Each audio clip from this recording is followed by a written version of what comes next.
You are listening to the Judy Audio to Wiki. Stream Entry number 4, all of Twitch. the brain teaser I incident. apologize for a lot of us, really just for myself. On account October of my fault. 27th, 1987, If you are getting the dropped live frames nationally right now, broadcast it's because my game internet show is Brain garbage, Teaser and was I interrupted apologize. when the So you host would have to Alex see Canby the, began speaking in what sounded like the recording raspy that we had voice done. of a child. Okay. I know you are listening, Mother. He addressed the I camera absolutely directly with his shifted eyes between accents bulging there. Don't know wide. from what to what. We're waiting I think for the you. last one might have been French. More will have to die, Mother. Canby's strange behavior has since been Yeah, blamed it's fine. on exhaustion I mean, from a demanding right, schedule, France and but Germany are next sources to each say other. that he seemed to be responding to the sure they don't actions mind of being several audience Apparently they came members. out of like the Once Upon a Time, Experts they were, like, who the have same reviewed the tribe, footage and say a man can be seen briefly pulling from his jacket what looks like the a rock. that was all.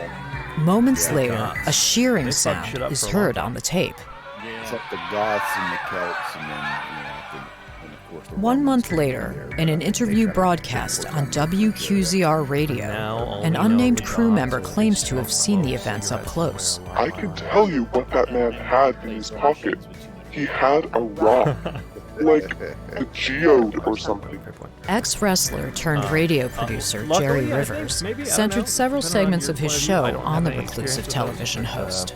I think But the you incident and Glenn remains a probably mystery. tremendous amount of influence.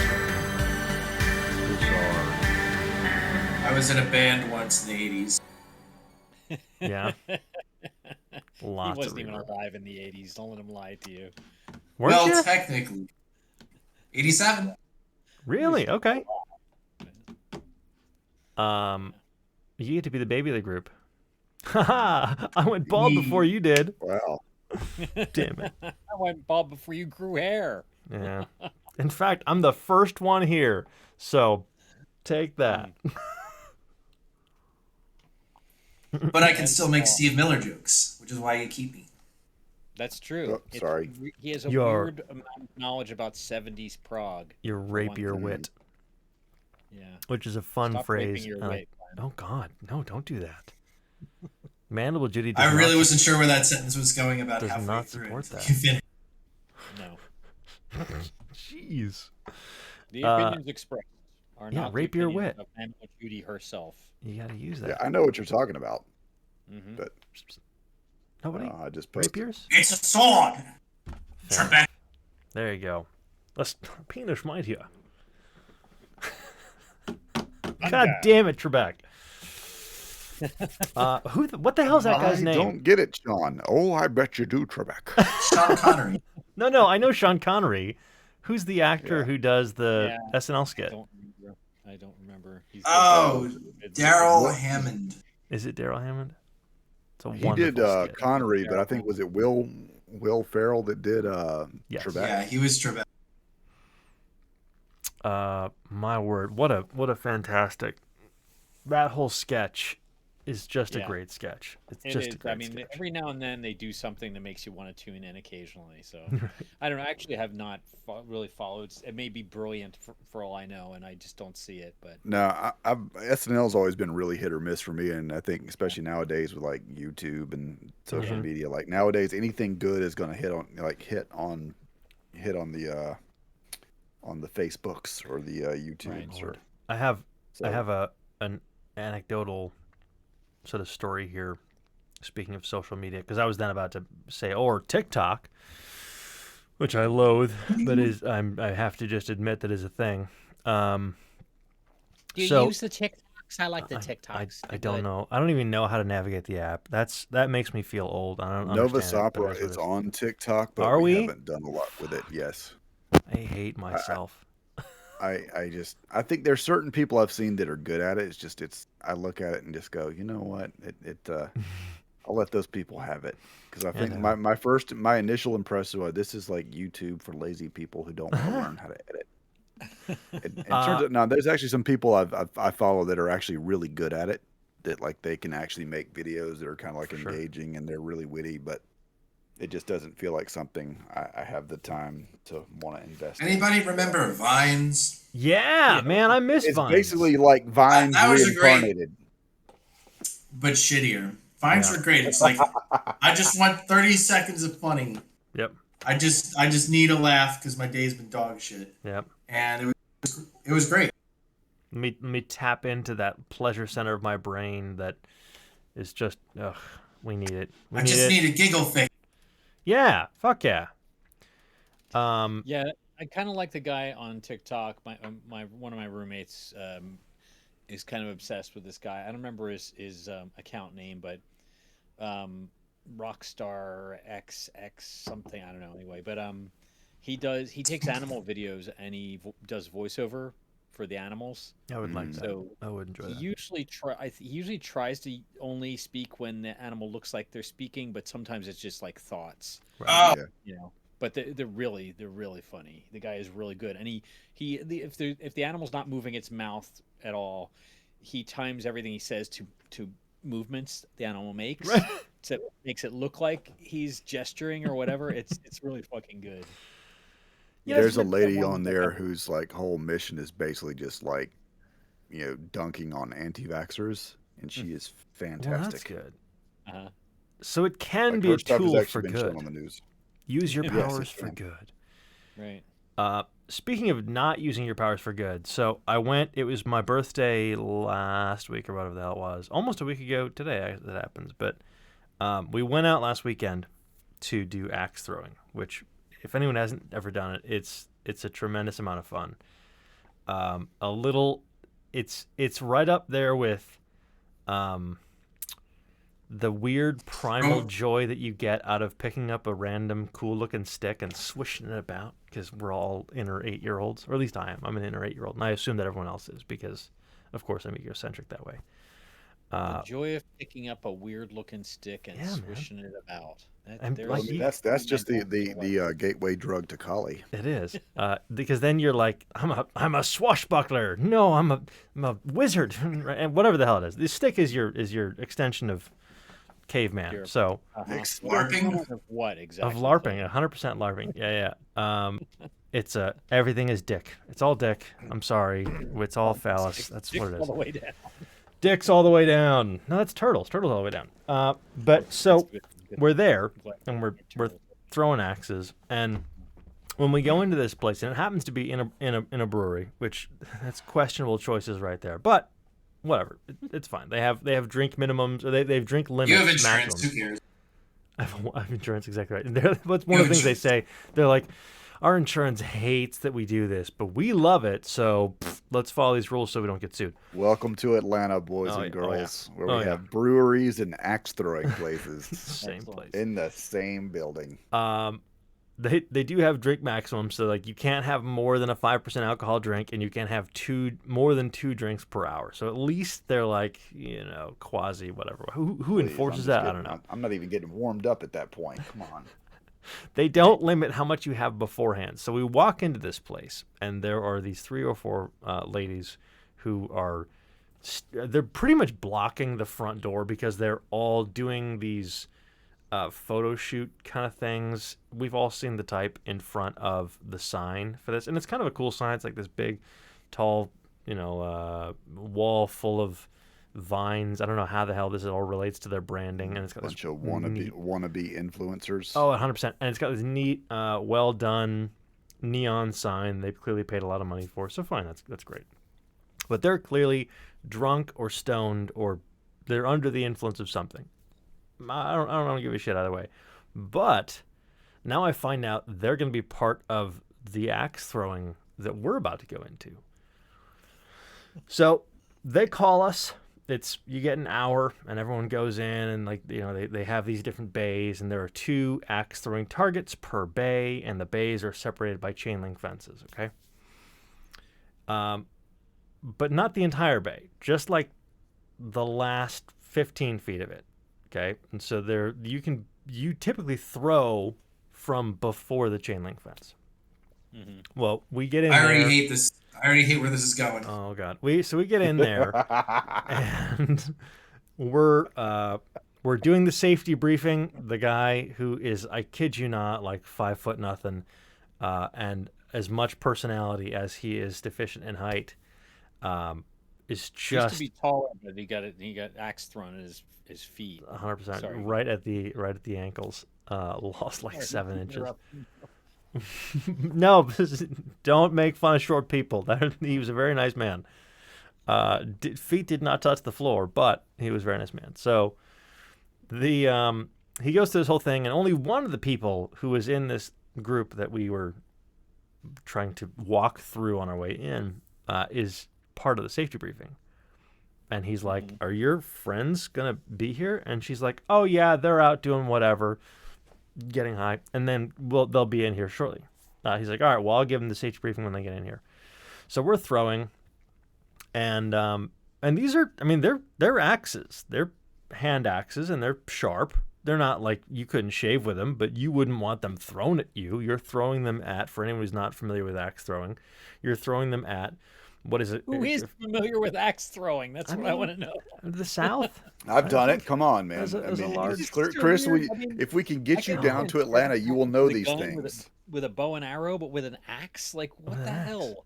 Oh, see, okay. Now we've got to... the next time you're in Atlanta, and you got to make a point to do it, we're going to have to take you axe throwing, because it is a tremendous amount of fun. To watch. I'm still really proud of myself that the first time I threw axes, I got three in the star, which was the bullseye, my very first time, and I won a beer. Nice. All right. We like that. It is a tremendous amount of fun. It's no different than darts, but with a big bit of metal. So just bigger. I think everything about it is different. I mean, maybe it's just the same games. You play the same games. The objective is the same. Throw sharp object at wall, and be mindful of the people around you. Oh, tremendously harder. So anyway, we're in this thing, and they we're throwing axes, and again, the axes are not sharp, but you're throwing them at these effectively like 2x6s, bits of wood, big tall target, and the other three ladies come in. But they come in with a friend, and this friend is wearing a skin-tight bodysuit that is hot pink, a lot of bare midriff. This is not a person you would expect or want to see in said outfit. Either it was a terrible wig or it was incredibly fried blonde hair. Just from the dye job, very like extreme personality to match the whole bit. And they're like going down the aisle to their bay with someone's recording doing this whole thing. They're extremely they're high as shit. Now we're throwing sharp things, and they're like, one would throw and the other one would go up and like pose and dance and twerk in front of the fucking axe that they just threw, while the other one's still throwing on the same lane. We're like, I swear to God. And this is when an axe hits, and it's not super easy to throw these things, okay, and hit and have it bury. When an axe hits and doesn't like bury itself, it bounces, and it bounces pretty aggressively, right? Newton, he goes any action, exact opposite reaction. So it bounces aggressively back. That wood pushes. And we're just waiting for this thing. We're like, for the love of, we're gonna watch someone murdered tonight. It's gonna happen. And if it doesn't happen, there's gonna be, at the very least, a maiming. And Steph and I are just of the sort that we're gonna feel compelled to help with this whole thing. So that finally, and fortunately, it was not there was no event. But the whole time they're filming TikTok videos, complete with the dancing and the music and the whole bit. Wow.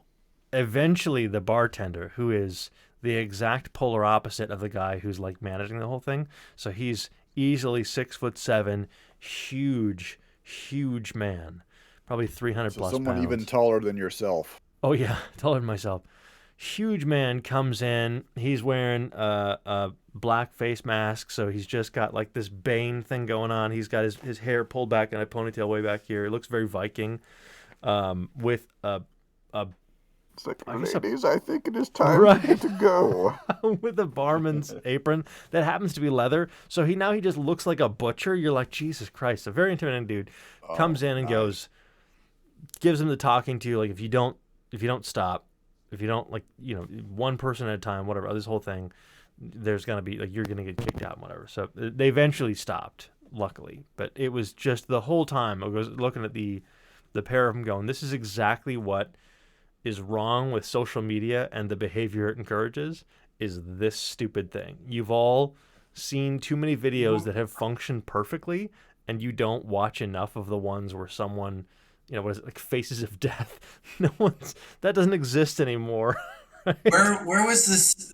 Where was the safety ranger during all that? Like, don't they have the bartender's the only person keeping an eye on him? Just walking around. No, he was having a good old time. He was walking back and forth between rooms, wasn't there a lot of time, and then clearly didn't have enough of a personality to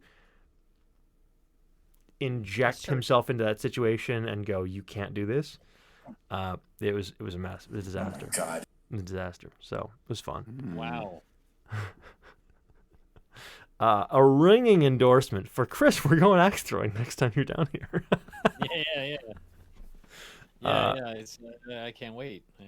It is. Look, I hope again, the girls are there too. No one was injured. I'm sure they're fans of the show. Girls, maybe next time, limit your intake and be a little more conscious of the things that you're throwing. That's all. The dangers. Mm-hmm. That's I really want to. I suddenly really want to go to this place, especially since I know it's not that far away from where I live. No, it's not that far at all, and they've got a really cool logo. So there's that, and actually fairly decent beer, but nevertheless. I digress from my story about long-winded, horrible TikToks and the horrible things that it breeds. Yeah, we gotta look and see if we can find it. Axe throwing TikToks can't be that hard to find. I mean, from Atlanta. I don't know. Yeah, how would you even hashtag Ironmonger? I'm sure. They've got to have had a hashtag in there. I'm sure. Yeah. I don't know. Again, don't know how TikTok works. I know how Twitch or Twitter. There you go. That one with the T's. I know how that one works, but not very well. But the tweets. So, but that's not what we're here to talk about. We're here to talk about Mandible Judy, and we're here to talk about, in this case, sound design, right? So, I think we're going to dive into 2 different episodes tonight. We're going to dive into episode 6, and we're going to dive into episode 5, because they are very challenging and intricate for their own reasons. And I think one of them sounds like it probably is super easy and like straightforward and whatever right up front. And the other one sounds like it was probably fairly complicated, at least in my brain it does. And they're almost exact polar opposites, at least again in my brain. So what did you guys think of, like, how did those 2 episodes make you feel in terms of like the overall sound design and whatnot? Don't pull any punches now. I'm a strong and confident man. Well, they were really good. Gentle. I would say that's the first thing I'm going to say. I mean, you haven't had a miss yet. You're a flatterer. Yeah, so yes, I am. Well, I'm trying to remember which one. There was one where the first one you remarked to me that you really wanted to remember this one. I think it was 3. I'm not mistaken. Yeah, I was gonna say three for me. I remember like there's that moment where I think it was like the mantling, where there was a thing where it's the music and the sound design and the story, and it all kind of came together in this beautiful kind of moment where everything kind of blended perfectly. I was telling my wife, like, you gotta listen to this on headphones. It sounds just beautiful. Oh, yeah. Nice. I think we were in LA when that one came out, like at the time, and like because we're just basically sitting around my in-laws' house with not a whole lot to do, and it was the one night when it finally came on at night because I'm 3 hours behind, so like it, I was like, I see it pop up, I'm like, oh, so I listen to it, I'm like sitting back, God, this sounds amazing. That's great. I'm glad. And I wanted to like wake my wife up, and it's like, come on, listen, you gotta hear this, Violently shaking her. Right. Get up! No. I'm referring to the outline on Google Drive right now because I don't remember what happens in any of these episodes. Isn't that just how it works? It always is, at least for my brain. Yeah. So. I think episode 3. So hold on, I just pulled it up. Episode 3. Let's see if I can tell. If you can straight tell from me the what sound happens, design. I can tell you what episode it's in. I think at this point, I've as much as because I've listened to like every episode so far at least twice. So, and Yeah. I've So we gotten have. to Oh, where, it was the so you're talking about the diving episode. I want to say that was like where No. they dive off. That was 4. I think it was 4. Let's see. I am thinking of. Let's see. Is this the one? You can tell me what specific action was. I could probably tell you which episode it's in. Yeah, 4 is the diving one. it 4 was is where they dive to save the. Whereas Marbury, because that's one of the ones I'm in. Whereas Marbury dives off the side to save Unthank and the other guy that doesn't make it. This would be Spoiler. right. Yeah, spoiler alert. Spoiler alert, sorry. Go back and listen to the thing. Catch up on it. It would have been whichever one had. Was it the one with the time island? loss. It was the island. Yeah. Yeah. Oh Yeah. man, that is that the one that you were playing for me like over on the good speakers at right outside your studio there? Uh-huh. Oh yeah, that's got to be 5, I think. Was it? No, it wasn't. No, it isn't. No, because was it the 5. one that they go to the island and they lose the time? Mm-hmm.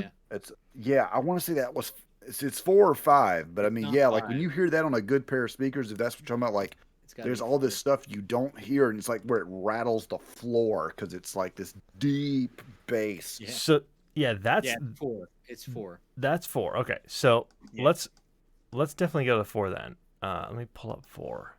That was the one that you first mentioned. Where I'm not saying not to show us 5 and 6. That's totally whatever one you want. Paltry.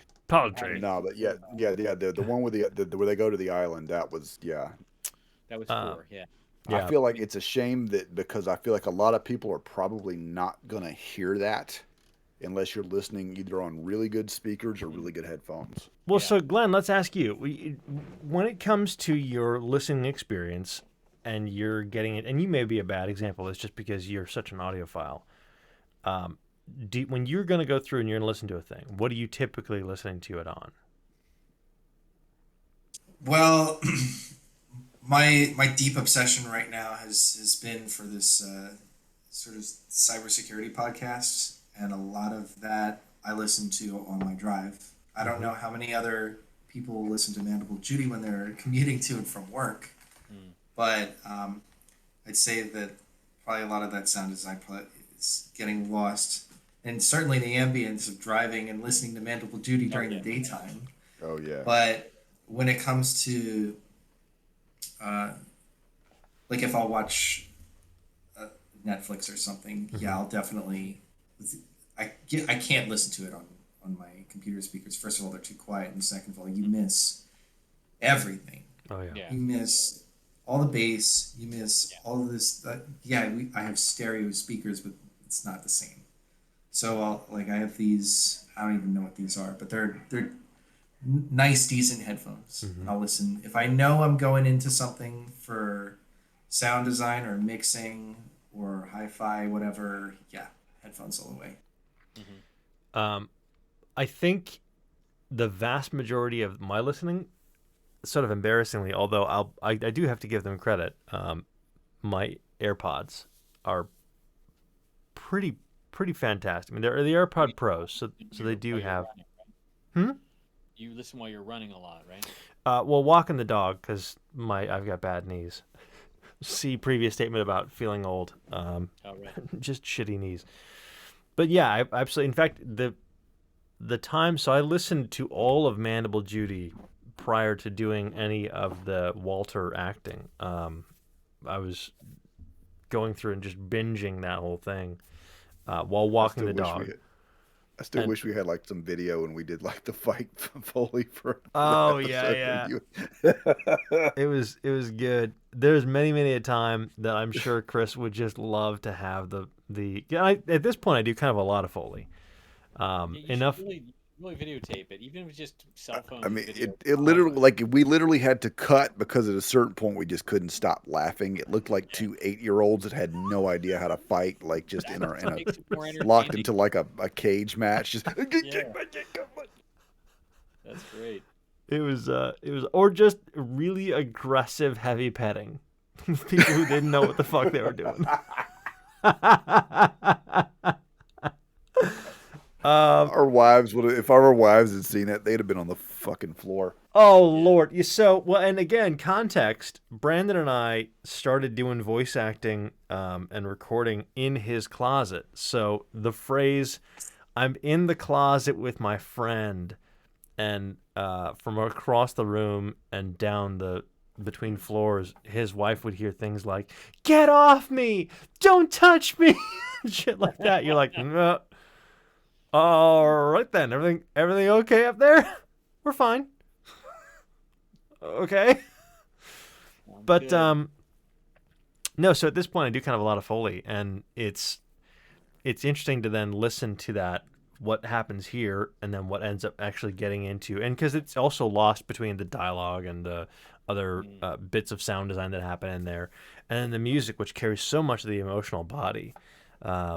It's very bizarre, but I think that those headphones are such an essential thing. And what I was saying earlier about walking the dog, it was a terrible decision to walk the dog and listen to Mandible Judy, because I was doing it at night, and now I'm going through all these super dark, like there's no street lights where I live. They're maybe every 1,000 feet or so, and they're not in every single neighborhood, and so you're going through these super shady, very country roads going, is there, like, am I hearing what I'm hearing here, or is it out there and the mud scug is going to come? It's a perfectly nice neighborhood by day, but I see at night with all the woods you guys have got around, I could see how that would start you know working. you're doing something right on a horror podcast or a horror movie or whatever it is when you're listening to it and you have to stop whatever it is and take your and go.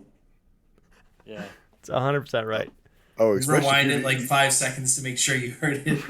Coming through Oh, your especially down here in We've all done Georgia, it. where you've got all these woods and these heavy forested areas, like around like these neighborhoods, like one, especially the one like Clayton lives in. Made worse by the screech owls. I don't know if you guys have screech owls up there.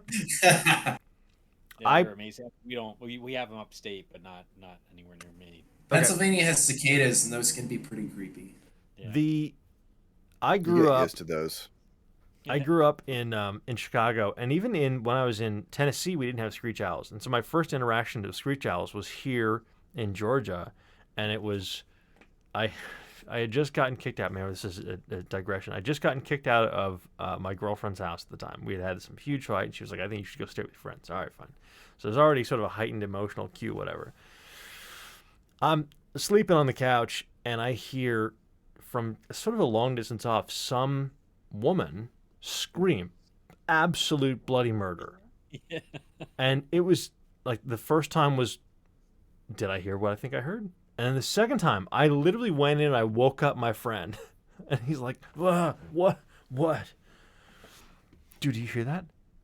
And it happens again. He's, it's a fucking owl. Go to sleep.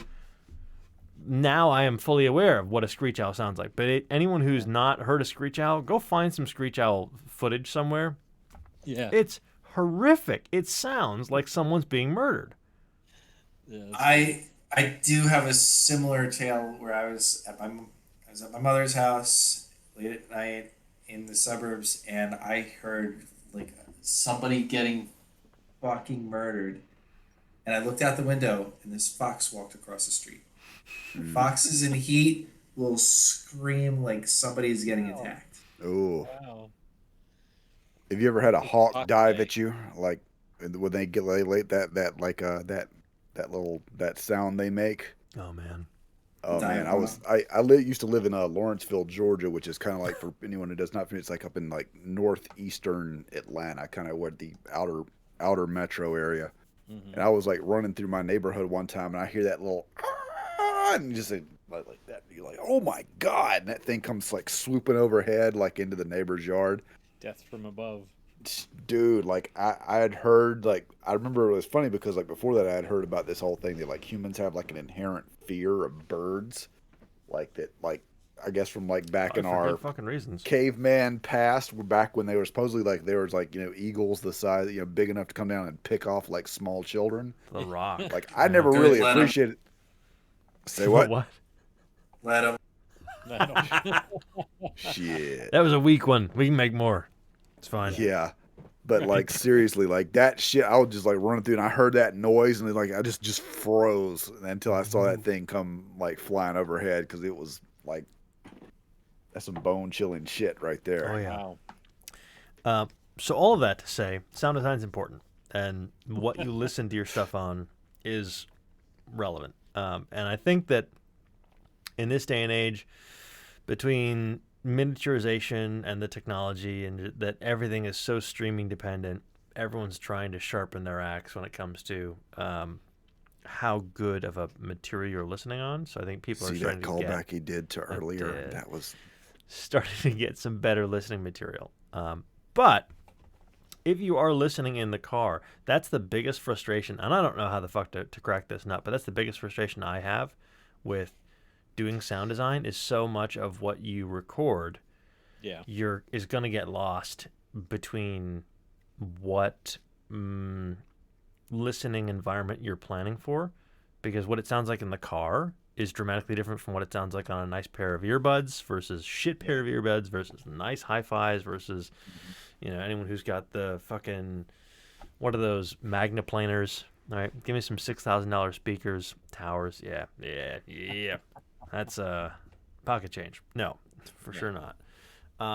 So I think that's a challenge. I think anyone who's listening to audio drama should make it a point to listen on something that's going to be a little bit higher quality, because, and I don't know if you guys are seeing this as well, but I think that you're seeing that that whole space step up its game, and they're getting more involved. They're getting better at what kind of things they're providing you with for their story in the thing. Certainly I know we do. I mean, the stuff that Chris has been doing since the very beginning has been such a huge piece of what makes the podcast and the story as a whole very, very special.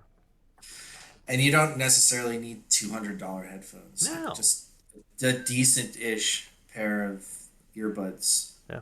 Or, yeah. I mean, like I said, even the AirPods. Yeah, even the AirPods, which are $100, and to totally Apple's credit though, they've $100. gotten good at making kind of like the standard stuff you get with their phones. Like you can get a pretty good full range of the audio experience. They are good with sound in general. So, I mean, I usually listen on a pair of Beats headphones, which I know is like partnered with Apple, and that's usually where I do most of my stuff, and that's where I can I've got where I've just started making a point to when the new episodes come out. At some point, I'm gonna like sit down like at night when there's nothing else going on and just listen through there so I can hear everything that's going on. I haven't listened on Beats for a long time. My son liked them when he was younger, and I remember borrowing them from him once and thinking, how do you listen to this? It's so mid-range biased. Is that not the case anymore? I think I think the bass has gotten, I don't know what version you listen to your son. Mine are fairly recent. I think they've gotten better with the bass end, and I think, but at the same time I noticed the clip that Clayton was talking about earlier, there was stuff even I didn't hear until he played it for me at his setup where he's got the really nice speakers, and you can get those really, really deep. Yeah. It wasn't so much that the bass was lacking. That's always present in headphones, because that's like music is all bass now, right? So that's super important to have bass. It was more just that the mid-range was super bright and really aggressive, and I mean, this, like I said, it was a while ago. It's probably eight years ago. So I think they've probably gotten better since then, because I know. Yeah, I mean, they were a fairly new company back then. It was like 10 years ago they started, maybe. Yeah. Because I got mine a couple of years ago, and one of the things I was really impressed with how much better the bass stuff sounded on it. Because you were talking about earlier, usually that's the first thing you lose, like on like cheaper headphones. But this one, it's like I immediately, because of course I put on some of the hip hop that I own because I wanted to test. I was like, I want to see where the bass is on these new headphones. Like, oh, okay, that's a lot better than what I've had in the past. I got a pair of these wireless JVCs, and I've started this like serious Eurobeat kick. I listen to it in the gym. I listen to it when I go to work. It just it's better than coffee. But those headphones, when I'm in the gym listening to those YouTube mixes, they get a pretty, like they're less than $100 and they get a pretty good range for wireless headphones. I was like, wow, that's really impressive. A lot of the air, like the skull candies and some of the other things that I've tried just sound like ass. Yeah, But skull those, candies are awful. I mean, this is a question for the group. JVC makes good stuff. Yeah. Yeah, I mean, just in general, like, do y'all normally kind of like see like the general trend is that headphones will be getting better and better and better as the years have gone by? I think, like, especially like in the last few years, where you're starting to get kind of like models that are like 200 and less that are suddenly like the JVC. JVC is generally a really good brand. Like stuff that where suddenly like the general overall quality has gotten better, where you get much more of the full range. Where in the past it was always like the high and the mid. Generally like that area where you would hear and you'd lose a lot of the mid to low range stuff. I mean, I think JVC is like prosumer, right? It's like somewhere in between, and it's really good for consumer, not that great when you compare it to like, you know, Bayer or like even Sony's. You know, Sony makes some really good headphones. But I mean, I haven't bought. Having said that, I've never owned a pair of JVC headphones, so I don't really know for sure. But I just know their speakers and their other gear. It's always been like on that. Basically, what they basically scouted out a sweet spot, right, where they can keep the price low enough that people will buy them, but make it good enough that people want to buy them, right? So I think they're. Would you say they're probably on par with Bose? Maybe Bose is a little bit more high end, but yeah, I would say Bose is considerably higher end than at least they used to be. I don't know what they're like now, but I've never had any, so I can't speak for them. But just like at the price, Bose pushes the envelope on miniaturization a lot. I think that's a big selling point they have. Is they really push the envelope on how to make it wireless and how to make it miniaturized while still giving it the same quality as the rest of it. And I mean, they're not THX, right? They're not trying to, or Dolby. They're not trying to go through and develop brand new sound environments, but they're definitely trying to take a consumer product and make it as close to a theater product as is possible. And when you've got filmmakers who are literally giving the finger to anyone who's listening on a streaming service, Chris, I'm calling you out, not you, Burke, but Nolan, because I know you're watching, Mr. Nolan. Don't be a dick. Whatever. We show plenty of love to Chris Nolan. If he goes back and listens in medias res, we kiss that ass, pretty thoroughly. You went much less crass than I was gonna go. Yeah. In any case, I digress again. Sound is important, right? And when we're going through and we're doing this, Chris and I certainly on the sound design for Under Dead Water put a tremendous amount of attention and detail into these things. And episode 4, in fact, let's go ahead and we'll start with that one. Episode 4, we spent, it was probably the first time that I really said, I'm going to take a large, because I'm all self-taught, I'm going to take a big stab at not only taking a risk in altering things that Chris designed, but then also how the audience is going to interact with the sound and with things that are a pretty significant departure from the normal sort of flow of what you've experienced so far, right? Because we get time loss in this, we get some other sort of bizarre experiences, whereas up to this point between Mandible Judy and Under Dead Water, we've never experienced something from this point of view. We've watched the Stones make people pass out. We've watched the Stones literally kill people, but we've never watched it and mutate them, but we've never watched it where they've now had these sort of weird fading in and out of times and time loss and things that are very common in like, I think, alien abduction sort of stories, like the X-Files kind of things you'd see in.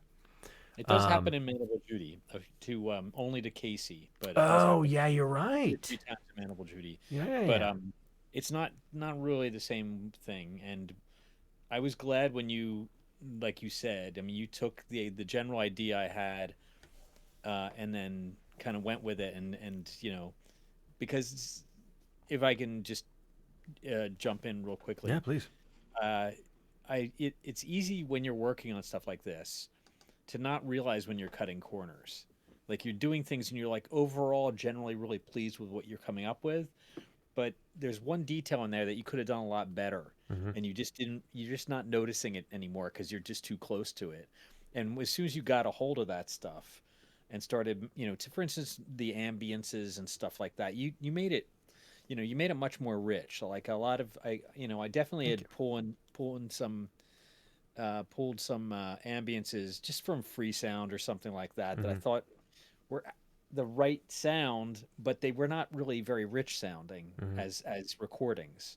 And you managed to you kept a little bit of that in there, but then you added all this other stuff that was like, oh yeah, now I feel like I'm in a place, Right. And so that was cool. And you did that a lot with the lake segments and the time loss segments and. Oh yeah, well, because those get fucked with from a stretching point of view. Like there's a whole, yeah. So let's go ahead and we'll listen to this real quick. Yeah. We have to listen on Twitch. Yeah, just to reiterate, those of you who are here on the stream, you're gonna need to swap on over to Twitch. I need to add one last thing here from a desktop audio point of view. And then we'll go ahead. Here we go. Quiet, lovely. Okay. So, let's flip.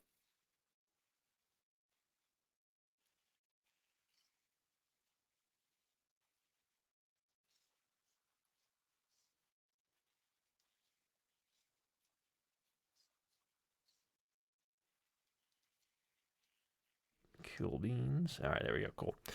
So, you should now at this point be seeing Audition. And that's what I do all of my sound editing in. Chris, you use Pro Tools, right?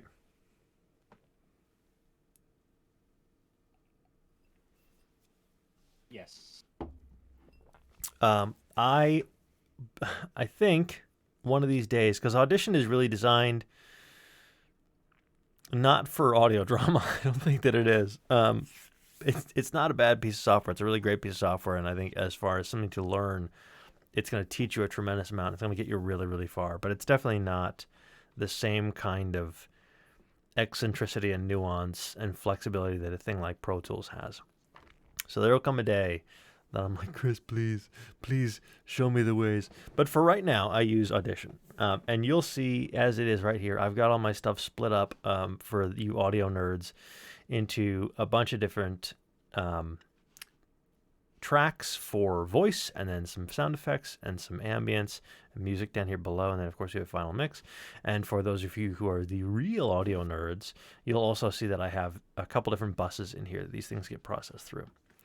So right now, just to set the scene, we are on the lake on Deadwater, and we're coming up to the island, right? And so I think we're going to come in here with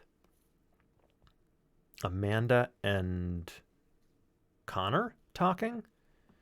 Yeah. And so correct. That's who was in the scene. Yep. So here we are. I'm gonna go ahead and play this guy and see how loud it is. Use your wits, sailors. Oh no! It's a deep dive. That's the wrong one. I gotta deselect. This is my problem. Here we go. I found reported it as criminal behavior by isolated individuals. All right. So behind the scenes, you're This gonna looks hear like them as good a place actually as in any the to land. area of Willow Island. the rowboat, and now we're walking actually over through the whole thing. And you should theoretically be able to hear both sides, and some dripping. So you've got then the canoe being dragged up. Enough recording for now. And even stuff like that, where early on we talked about how Amanda has started this recording, just these little tiny details, as you can hear the recorder turn off. Enough recording for now. That's really important, I think, from a continuity standpoint, where you don't, I think you start to lose credit with your audience when you don't include things like that. So for those of you who are listening to this, who want to get into this on your own and are looking at doing your own projects. Think about all those little details. But I'm gonna go ahead and just play it and not talk and just let it go for a second. So we're looking for a cabin? For now, we want to avoid direct contact with anyone and just get a sense of what goes on out here. Got it. There's some kind of statue up on that hill.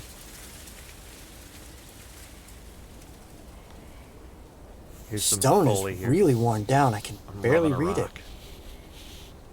In memory of Captain Eberhard Paterson, husband and father, he lit the towns and his spirit lights the righteous path to our Lord. Fascinating. He lit the... So, I think, again, this is, when you talk about sort of the craft of the whole thing, it's challenging on a good day to find the right sound for all these things, but there is such a fine line between what makes more sense to go through and record Foley on your own. For those of you who don't know the term Foley, it's when you yourself, I think it's after someone's name, isn't it, right? Somebody's last name, Foley? Yeah. You go out and you make your own recording. You record whatever the hell it is. And so in this particular case, I was not finding a single thing that would communicate someone sort of tracing their hand across a rough weather stone. And so my wife does, we do some prospecting on our off days, and she will go through and process stones to shape something into a nice shape, whatever. So I found some rough piece of shit and just rubbing it in front of the thing here. And it's probably the most awkward thing to watch. So if you ever watch someone do Foley, I can't imagine it's that irritating. I have that rock. Yeah, oh yeah, that rock. We had a moment. I love that rock. Intensely. No. So I think you're going to find this bizarre line, and I'm starting to develop a better sense for what is the amount of time I should spend looking for a thing, or even just down to how specific is this sound going to be, and can I make it on my own faster than finding it in either something that is a royalty-free piece that we have and we support, or that is sort of out there in the wild. Okay, so the next piece here is where we actually get into things starting to shift and starting to get weird. So I'm going to let that play on its own and let you kind of listen to those things. And as you watch on the stream, you should be able to see now where we have the ambience of the island change, the sound of the stones and all these things getting involved. I also want to call out that there are going to be some differences for you who have listened to this episode in the actual podcast.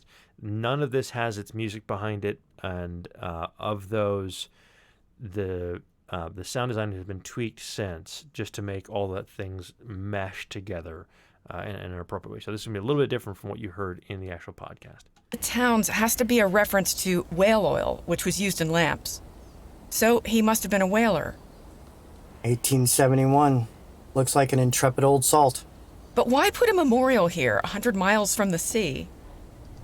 Look at the stone. Those red striations.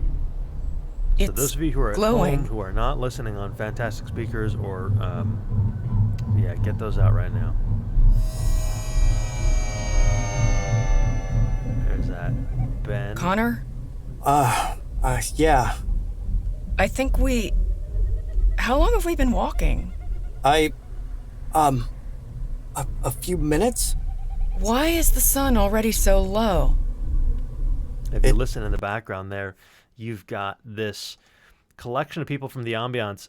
There's been some stretching that I've done in here as we've come in and out of time, where the birds and the other animals in the background are clearly affected by this as well. And so the audience hears this sort of shift and stretch and squish as you come in and out of these effects. Yeah. I think we... How long have we been walking? A few minutes? Why is the sun already so low? It's 5:15. How... Have we been wandering for all that time? Who is that? Up on the ridge? I don't see anyone. Where? Over past those pines. I saw him earlier, I think. Where did he go? Amanda, we'd better get back to the boat. Something's wrong here. I feel Another one. strange. Here. This way. I love that sound. I What? love that saw. How did I get here? I don't know. It's already nighttime? Look at that. And they used to Do you see hear that glow lake again. under the surface? The rocks. They're all around the perimeter of the island.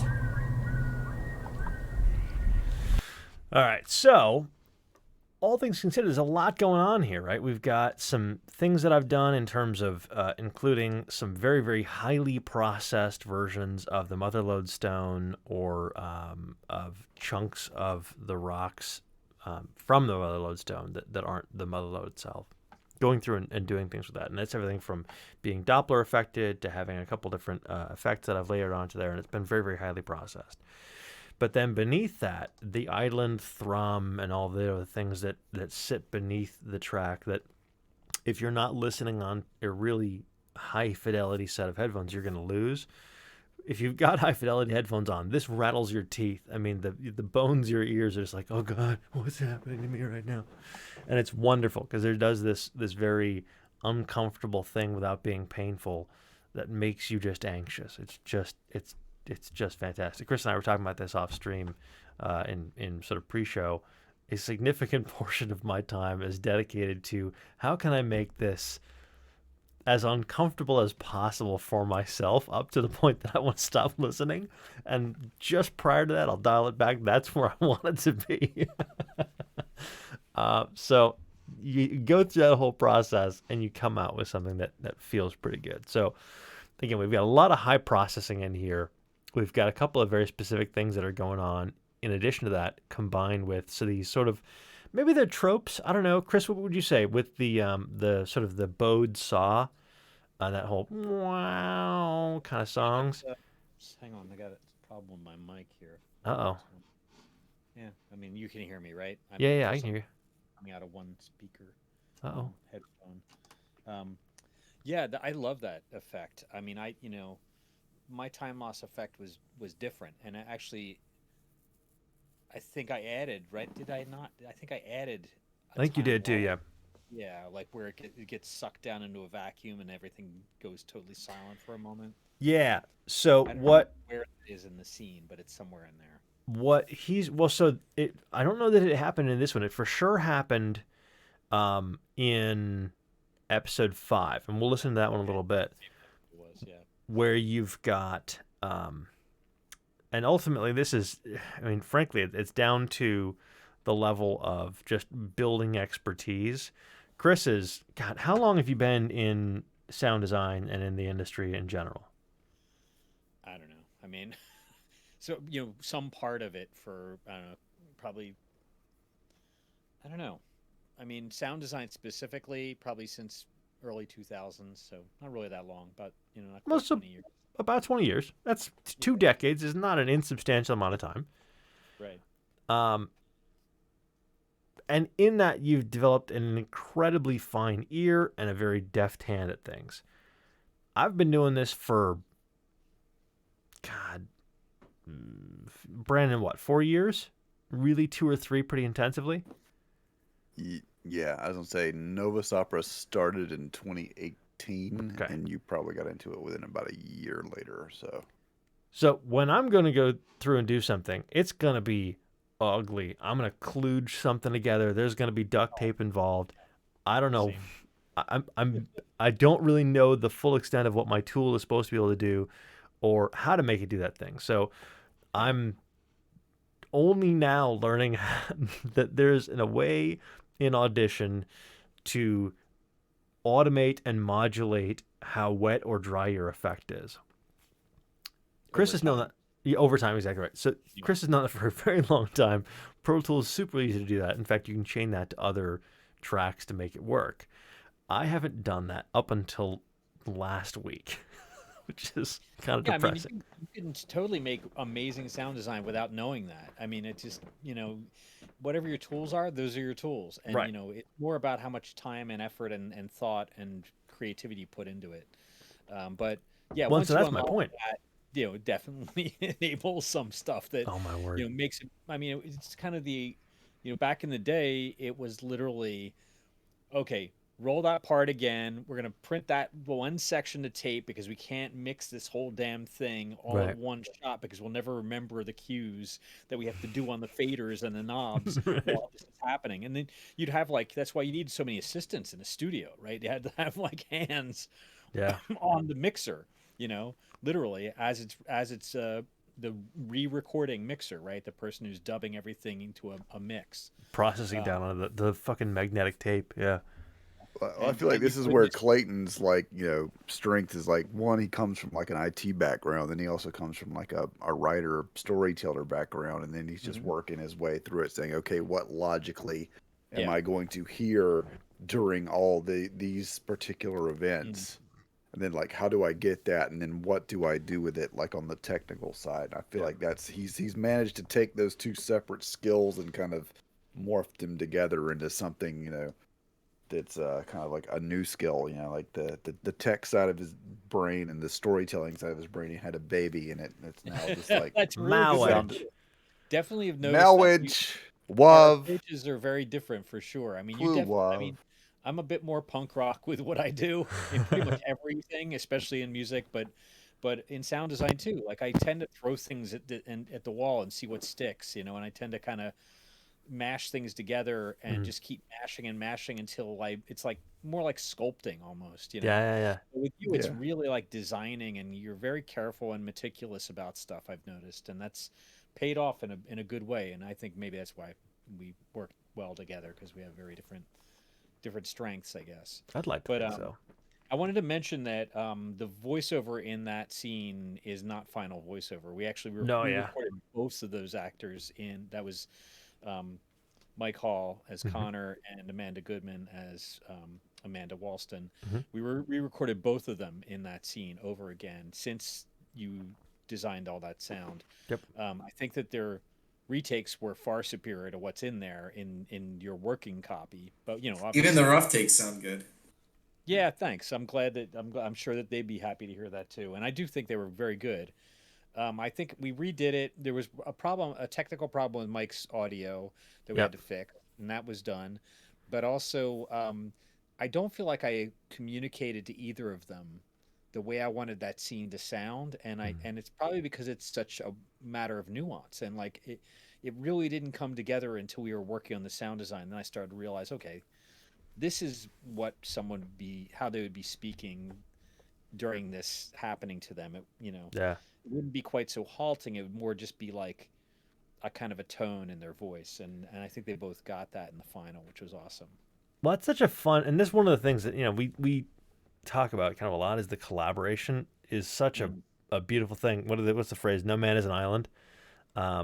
If you create things in a vacuum, you only have your own experiences to pull from, and what you said earlier, Chris, is that you tend to be too close to an environment to really see what's going on, and as soon as you have something to reflect off of, you get a very different point of view from what that is, and I think that works really, really well. So anyone who has the ability to throw something off of a wall, or person as the case is, don't throw things at people. That's rude.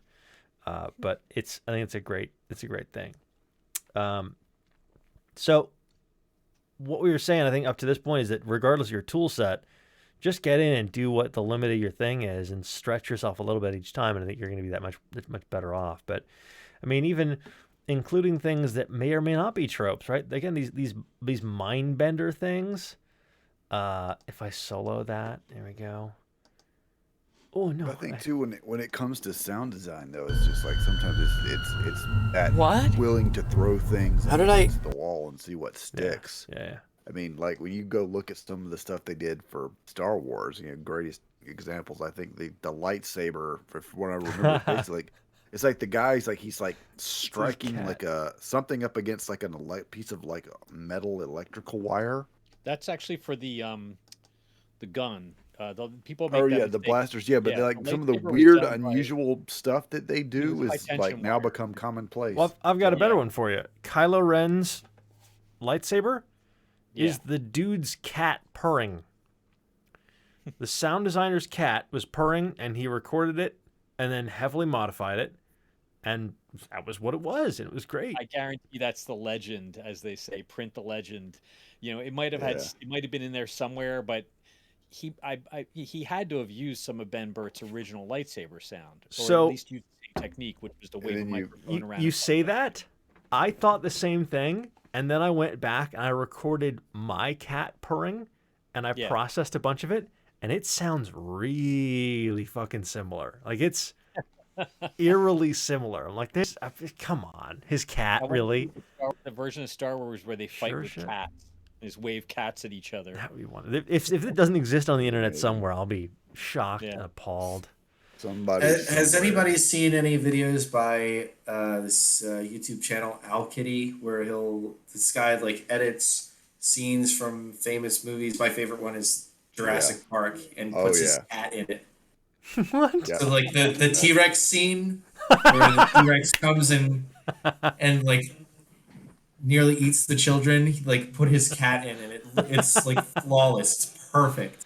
Oh yeah.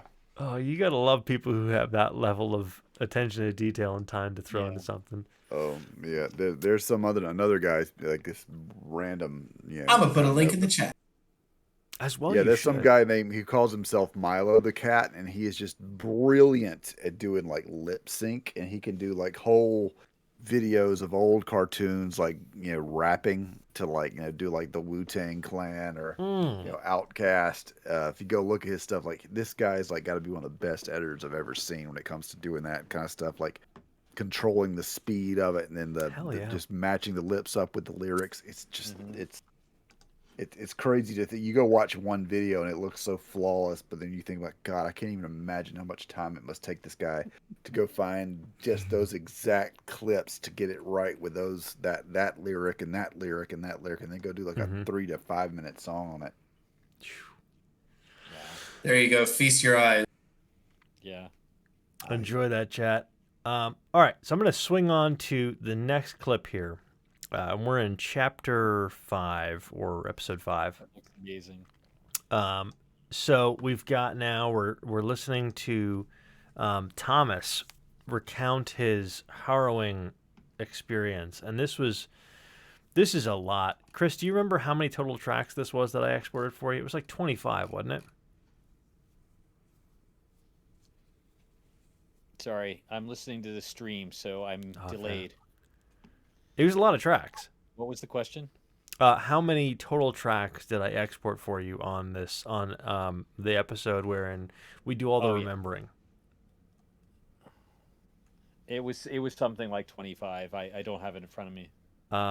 So there's a couple different things that go on here. There's in the very beginning of the episode we have Valley and Jerry sitting down at a diner, kind of discussing their experiences and sharing those, and how the both of them are now experiencing these things in a very peculiar way. So I went through and I said, well, what the hell? Like, we could just have them sitting in a diner, or we could have them going back through and experiencing and remembering this thing. And so we might hear in almost like a narrator kind of voiceover dub sort of experience how that's all going to work. So I'm going to play just a real quick clip of that. And we have now Valley talking about that with Jerry in the diner. And you're going to hear the diner fade down as the memory sort of unfolds as she tells the whole thing. You need to tell me what you've seen. I thought it was a dream or something. Like, maybe I had a fever, except I didn't. I was camped out on the same property, and I was afraid you might find it and call the cops, so I ran the other way when you saw me. Later, I came back to get some sleep. I woke up in the middle of the night sleepwalking, which I never do. Ever. I was standing in the trees right by Kemby's house. I was really dazed though, 'cause I saw like some kind of blue haze.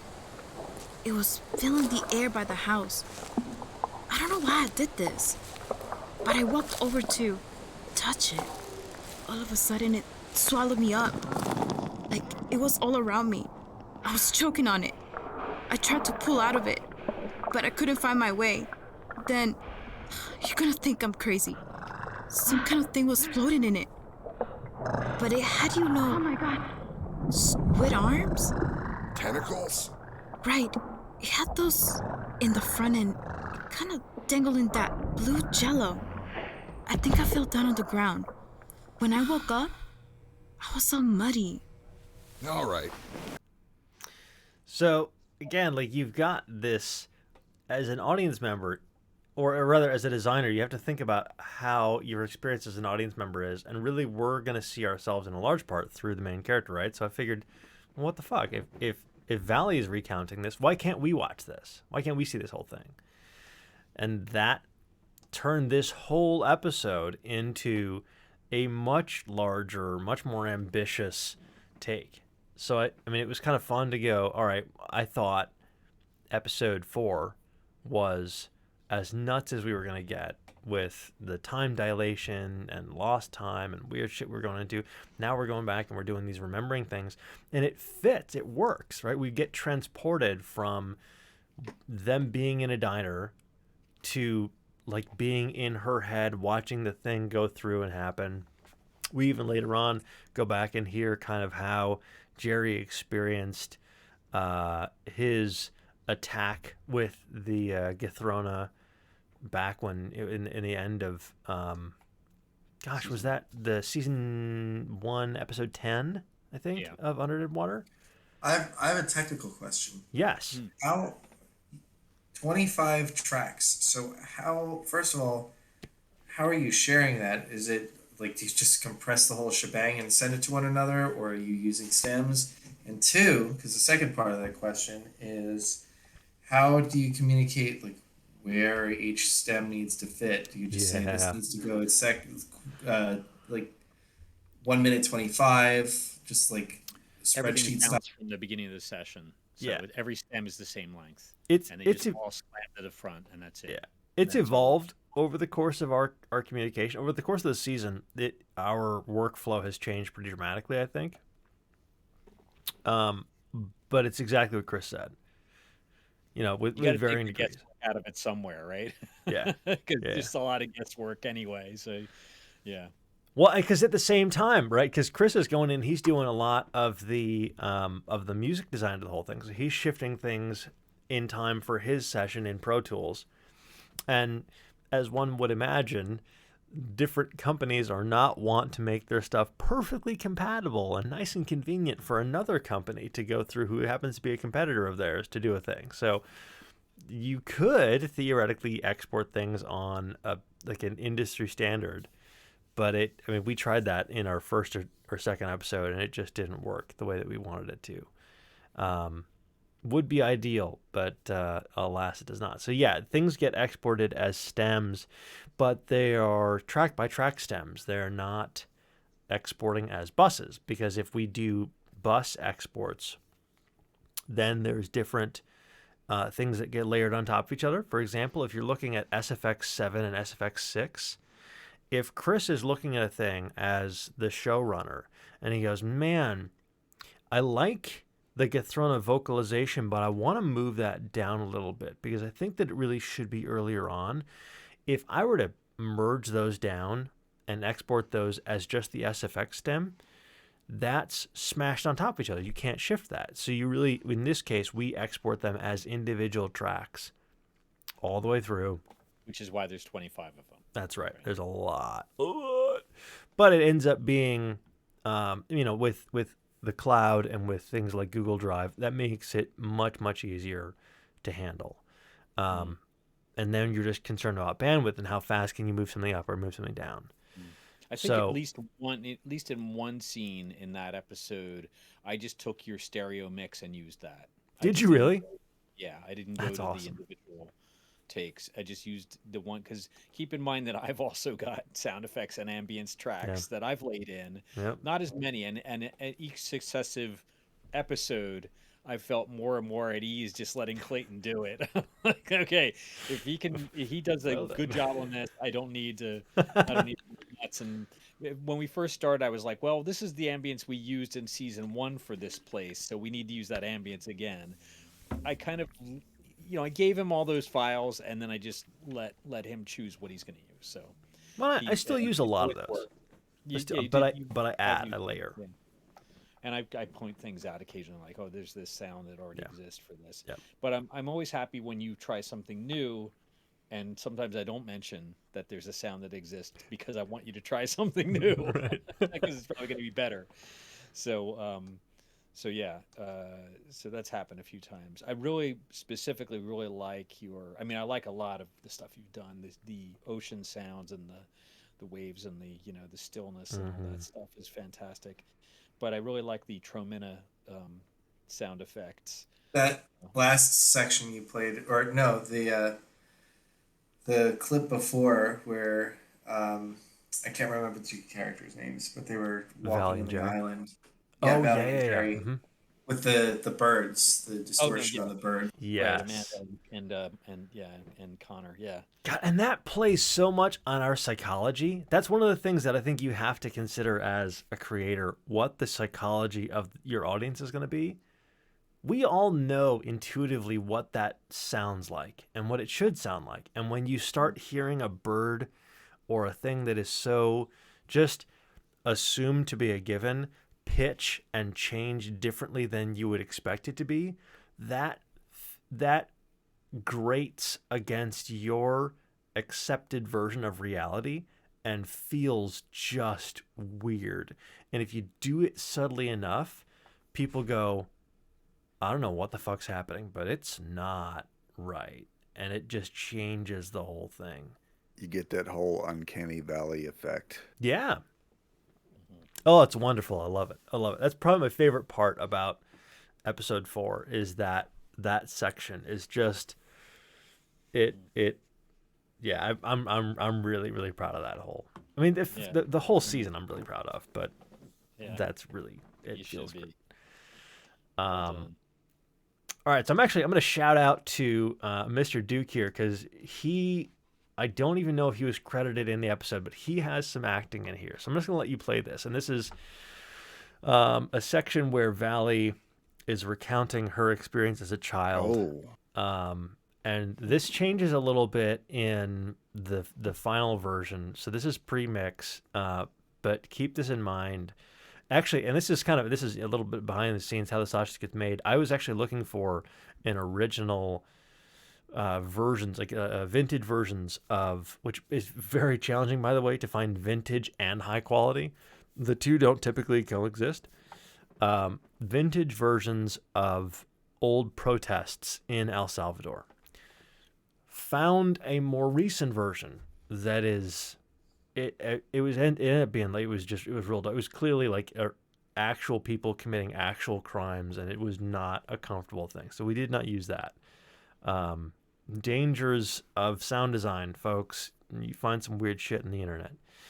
But this is one that we designed, and that the ethics of sound design, next episode. Yeah, right. Headspace. This episode sponsored by Headspace. It's not. But if you want to be Headspace, we'll take your money. That's fine. All right. So this is Valley recounting her experiences as a child. Government. Child. The police. The secret police. Government. Child. Police. Basic secret police. Dead Squad. Basic secret police. Dead Squad. Basic secret police. They killed my mama. Oh, I'm sorry. I think she was like an activist or something. So, in that case, we're dealing with a lot of shit all at once. All right, we've got the crowd noise behind there. We've got someone doing some chanting. We've got the actual the bad dude, right? Abre la puerta. Abran la maldita puerta. Uno, dos, tres. Which was fun on its own to record, but then in context is really fucking dark. right? So for those of you who don't happen to speak Spanish, it's open the fucking door, 1, 2, 3, right? In fact, Chris and I had this discussion, like, well, why would they even count? When you think about it, anyone who's actually tried this, because I, stupid martial artist, try to kick in doors. Kicking a door in is hard. I don't care how shitty the door is. Doors are doors for a reason, right? So they're typically well built. It's just the general design of the whole thing is tough. You, as a horrible Gestapo, in this case the junta, you're gonna try and see if someone's gonna open the door for you by you threateningly count. And so I think that made it into the final clip, didn't it? Yep. Yeah. So, and I will say we had to make sure we got the Spanish translation right. So I reached out to my Puerto Rican stepmother to make sure we were getting the not just the words, but like the actual the syntax correct. Consultation by Brandon's stepmom. So shout out to Noemi Duke. There we go. So then we have this whole extra thing here of the end, and I think this is a thing that I still struggle with in a big way, is when you start to layer sound effects on top of each other, especially if they're the exact same sound effect. The gunshots. I struggle more with this with human vocalization, but the gunshots, to have them not exactly equal paced does something to the scene that I think makes it seem less robotic and more organic. So if we're just going to listen to that real quick. There's the door kick in. They killed me. Right? That combined with the body drop does some kind of unpleasant things to that whole scene. That makes it much more real. I think it drops you into the environment where we've got pop, pop, and then just a slight pause on that final pop. You're going, oh, okay, well, I can start to see how that might actually happen in reality. Just those little kind of tiny details, I think, for me, make the scene. And then ultimately, and you may or may not be able to see this in the, yeah, there we go. Let's drill it up there. When we're talking about the shift between memory and our reality again, that transition here where I now fade back out and we're back into the diner, and the diner fades back up. Like, that's really important to now show that our things are coming back in and they're coming back out in the right pace and the right kind of realm. So as someone becomes less and less immersed in their own memory, the audience member comes back into the diner. So that's all very, very cool. The last thing here is the dive in with Thomas recounting his whole experience and how bizarre that was for him. And I think this is the second time that I went in and went like just super deep on, all right, Chris, I'm taking a thing you've already developed and I'm just going to have my way with it and hope like hell that you're totally okay with it. And if you're not okay with it, that you're going to tell me that you're not okay with it. And it's going to work out. So we went through and have now an experience for Thomas, who's now in the water, which for those of you who don't know, sound travels faster in water because it's a thicker fluid. It's not like in air where the speed of sound is whatever, 700 miles per hour, whatever it is. In water, it's faster by a lot.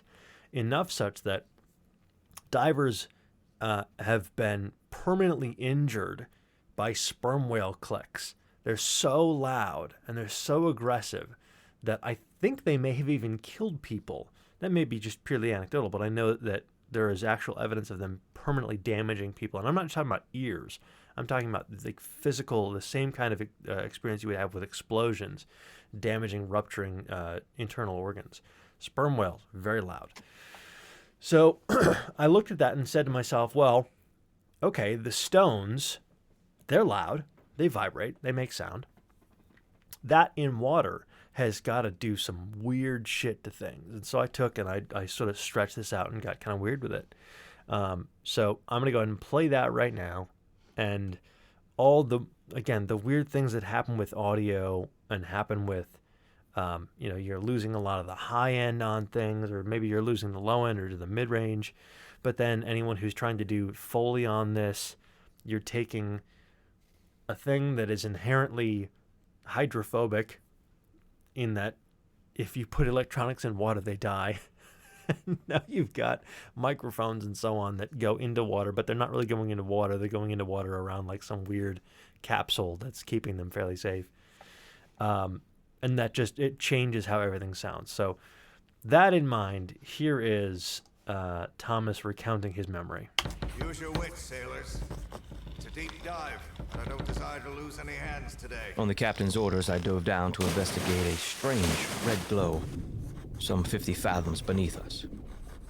Antunes, the Portuguese fellow who swam at my side, is dead, and I am shaken to the core. We saw no red light from the surface as we descended. It slowly appeared as the sky dimmed to a faint glow. Apprehensive about what unnatural thing might be emitting such a color, we nonetheless maintained our composure in order to control our breath. This we managed until we were assaulted by a sound unlike I have never heard, and louder than the flywheel in the Saugus steelworks. The light that far down was dim, but when the red glow was at its peak, I could see that it seemed to be some sort of rock formation. The sound became unbearable. It clamored so that we turned back toward the surface. But within a few moments, I noticed Antunes stopped to cover his ears. His face was contorted with pain. I myself was beginning to feel weak. The sound persisted with the more intensely pulsating red light. I hooked an arm under his shoulder and did my best to pull us both to the surface. I nearly blacked out several times, but gave the struggle every last bit of my strength. So, a lot of stuff go on in this scene. We've got way back here the sounds of swimming and people, moving through water. We've got very slowly building up as they start to discuss it, all of the rocks and how the rocks start to sound. And you've got you have 3 different rocks in here, actually. You've got sort of the same standard sound that we're used to hearing, the wow, wow of the rocks moving in.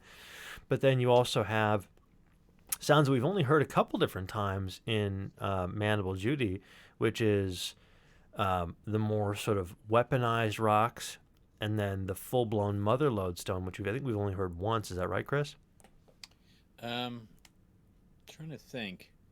Definitely in the end of season 3. I think like the last 2 episodes, I think you hear it. Yeah, the last 2, so 9 and 10 in season 3 of Mandible Judy. Yeah.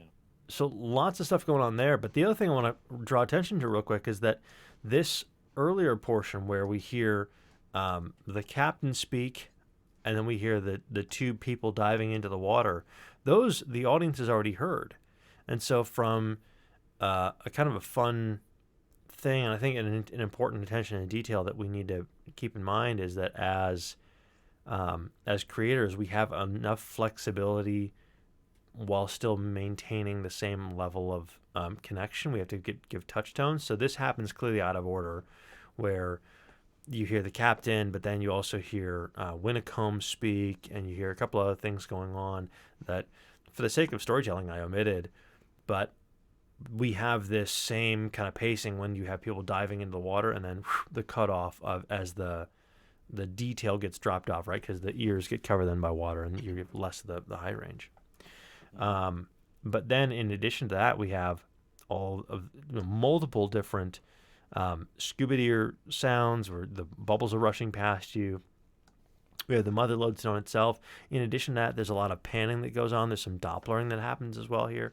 So there's lots of shit that goes on in this scene.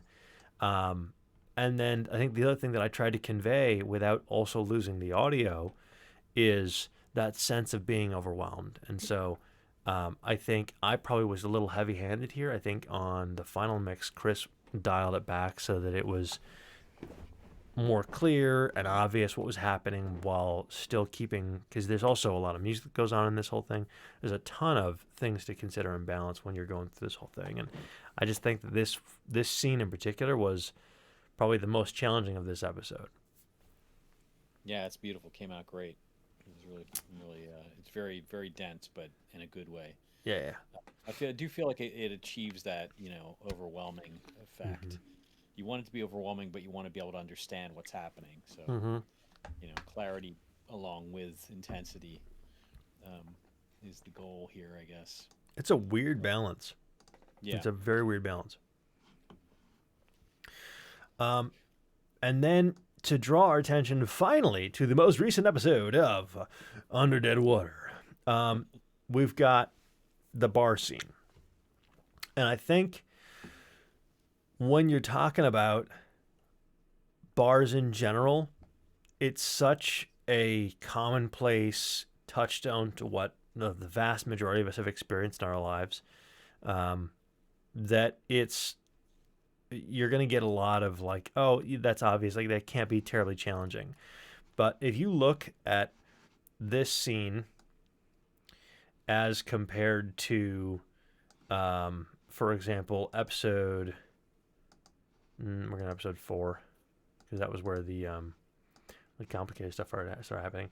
Like, although these tracks are longer, there are tremendously fewer tracks.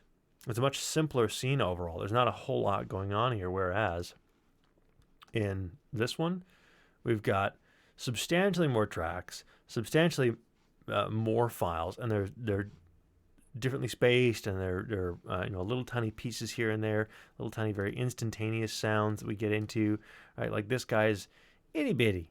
That's a glass breaking, right?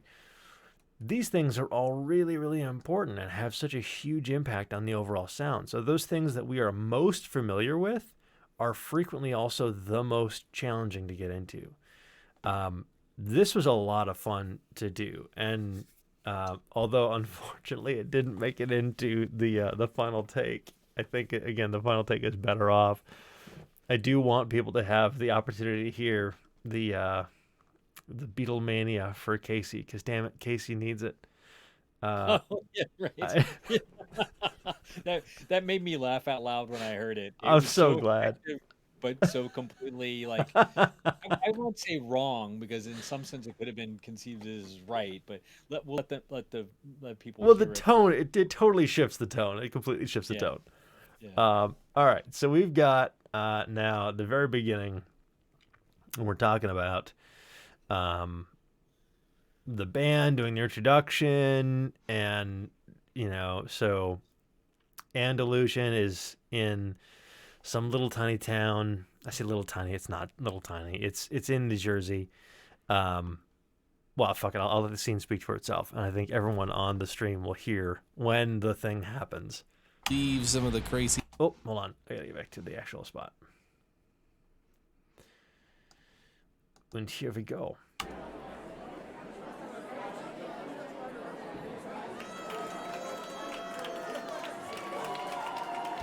We're from a town called Mudskoggin. Yeah, it's as dreary and messed up as it sounds. And, we're just glad to have gotten out. Yeah, will you buy our records so we don't have to go back? Yeah, and their shirts, too. Just talk to that cool-looking girl in the back over there. Now, here's another one from our record.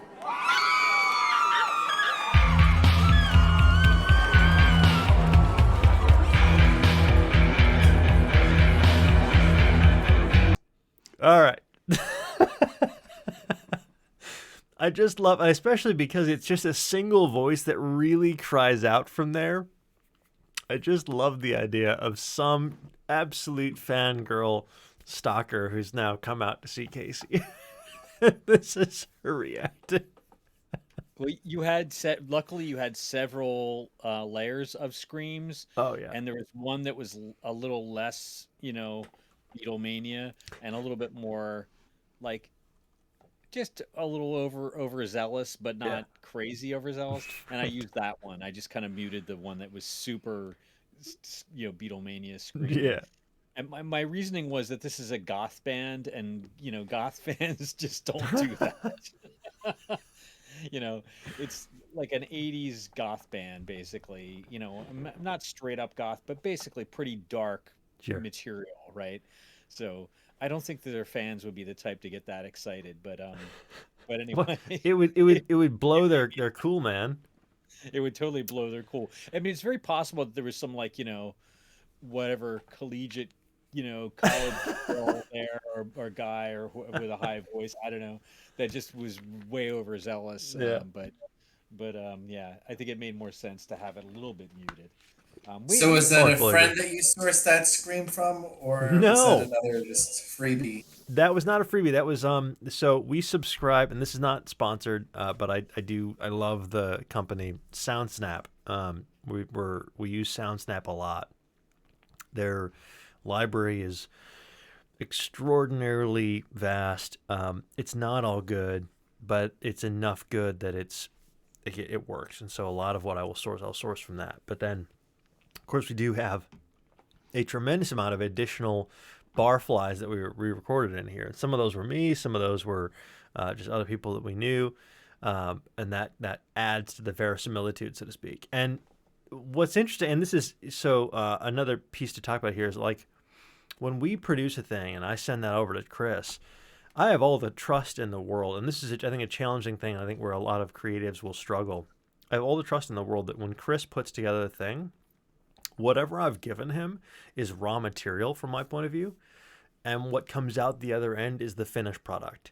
And so if, for example, the crazy fangirl here in Casey's corner, if that doesn't show up in the final episode, it's because it didn't need to be. And ultimately, the final episode is tremendously better than what I've produced here. And that's the other side of it that's really fun to get to watch.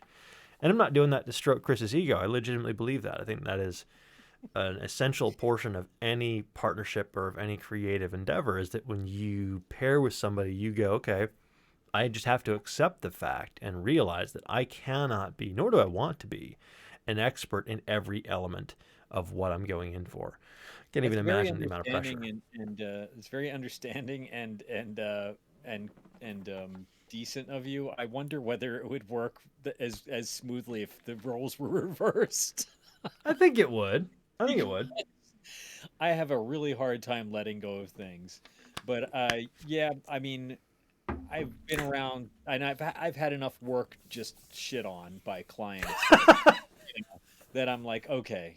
I remember I was in a meeting once. I mean, a lot of what I do professionally is writing music for things. So I remember would have been like 2002 or something, with an ad agency, Atmosphere / BBDO. BBDO is like a famous New York, Madison Avenue ad agency. Atmosphere was their web arm, basically. So I was doing music and sound design for, web applications. So usually just like, splash pages and things like that. And this one was for like Singular. Singular, Singular cell phones? Yeah, Singular with a C. I think now defunct, aren't they? Yeah, they were. The thing I liked about working for them was that they had a sense of style, at least. So I got to do, I mean, okay, maybe not cutting edge stuff, but like fairly up to date sounding music, right? Yeah. And they would give me sound-alikes. They would just do for position only, they call it, FPO. Like, here's a piece of music, copy this Beastie Boys track, copy this, so sound-alikes, right? Yeah. And this one came up, there was no sound-alike given to me, so I just was allowed to just go off. And I was still kind of a little bit enamored of the Chemical Brothers, I will admit. I was kind of I won't say I was a massive electronica fan, but I was pretty into electronica at the time. My brother and I in the 90s had an electronic music band, so we that was on the tail end of that, so I kind of rolled over into the Chemical Brothers. But anyway, I did this track that I thought was pretty close to, Dig Your Own Hole, the second Chemical Brothers record. And I just played it for them without saying anything about the Chemical Brothers. And they were asking me questions about it. And one guy in the room says, "So what were you going for here?" And I said, "This is like kind of a Chemical Brothers kind of thing." And he goes, "Whoa, you're way off." God damn. I know. Nice way to couch your criticism there, dude. Okay. It wasn't even the worst I've gotten, and it was twice from the same company. I once had like a 19-year-old tell me that it sounds like you didn't watch the video. Oh fuck. Oh fuck. Scoring something to a video, and I was like, well, and this was on a conference call with like 15 people. Yeah. And I was like, well, I can assure you, I watched the video. Yikes. Anyway, yeah, but for the most part, things went well. Who is the 19-year-old? The boss's son? It was this is like was so classic. It was the graphics guy, and the graphics guy had opinions, and he was new, and they like for some reason trusted this kid, and he literally sounded like the classic teenager from The Simpsons. Hello, Mr. Simpson. He literally was still kind of shaky from having just his testicles having just dropped like a couple months earlier. Right. Sorry, ageist. But anyway, there's some legitimacy to that. Yeah. He just had no experience, and the great thing about it, if you want to hear the rest of the story, sure, in for a penny. It's very short. The funniest part was at the end of all this, at the end of this conference call, my direct boss, like one of the two producers on the thing, said, "Well, Chris, Wilbur, his name was actually Wilbur. I'm not kidding you. Lord. Wilbur here had just tried something at home, and he played it for us, and we kind of like it. So like maybe can you do something like this?" And Wilbur goes, "I just sent you the link." So I click the link. I'm listening to it. I'm like, it was literally first form C major. Like, oh my God, it was awful. It was just awful. I don't know how to even describe it. And This it is like really the most sounded like, rudimentary, score. yeah, like general MIDI. Like it wasn't even decent samples. It was just crappy general MIDI samples or just patches, and it sounded awful. And from the early '90s. Yeah, she said to me, "Can you do something like that?" And I said, "Oh, I can do something like that. I'll have it for you tomorrow." Jeez. And she's like, "It's okay. Take the holiday. Get it back to us." Anyway, it was painful, and that was the last job I ever had with them. And I think both of us were happy with that situation. No joke. Yeah, it's too bad, 'cause those were good jobs, man. Those are like 2 minutes of music, $1,000. It's That like, doesn't all suck. right. Yeah. Yeah. We All like right, that. Yeah. Yeah, sorry. That was a long tangent. No. Story. No, that was good. That was good. Yeah. Fuck Wilbur. Hey Wilbur, if you're listening, get fucked. I hope you've matured. It's great because I never met him, but I have such a distinct image of him in my mind. Yeah. I bet he has a man bun now. Oh yes. Oh yes. My dad's the CFO. Fucking nepotism. All right. But yeah, I mean, to our sort of the original point there, like, set your ego aside and realize that you're part of a creative team. There's no I in team, guys. But there is a me. There is a me. Me. No, but I mean, for real though, like whatever you send out, unless there's, I don't think that we've encountered this yet, but like unless there's a thing in particular that I'm like, no, it's really important that this gets included. If there's a good reason that you've got for something that you need to stick to your guns for, I mean, I think you certainly would be willing to listen to the case at least. But the reality is, you're the showrunner. And I'm going, it's a thing that we're working on together, but it's your baby. So I'm not going to be like, no, your baby has to have Gerber, damn it. It's Gerber or nothing. That's right. I'm cool with Gerber, by the way, just so you know. Not sponsored by, but willing to. I'm okay with up to 12% insect parts in my baby food. So yeah, me too.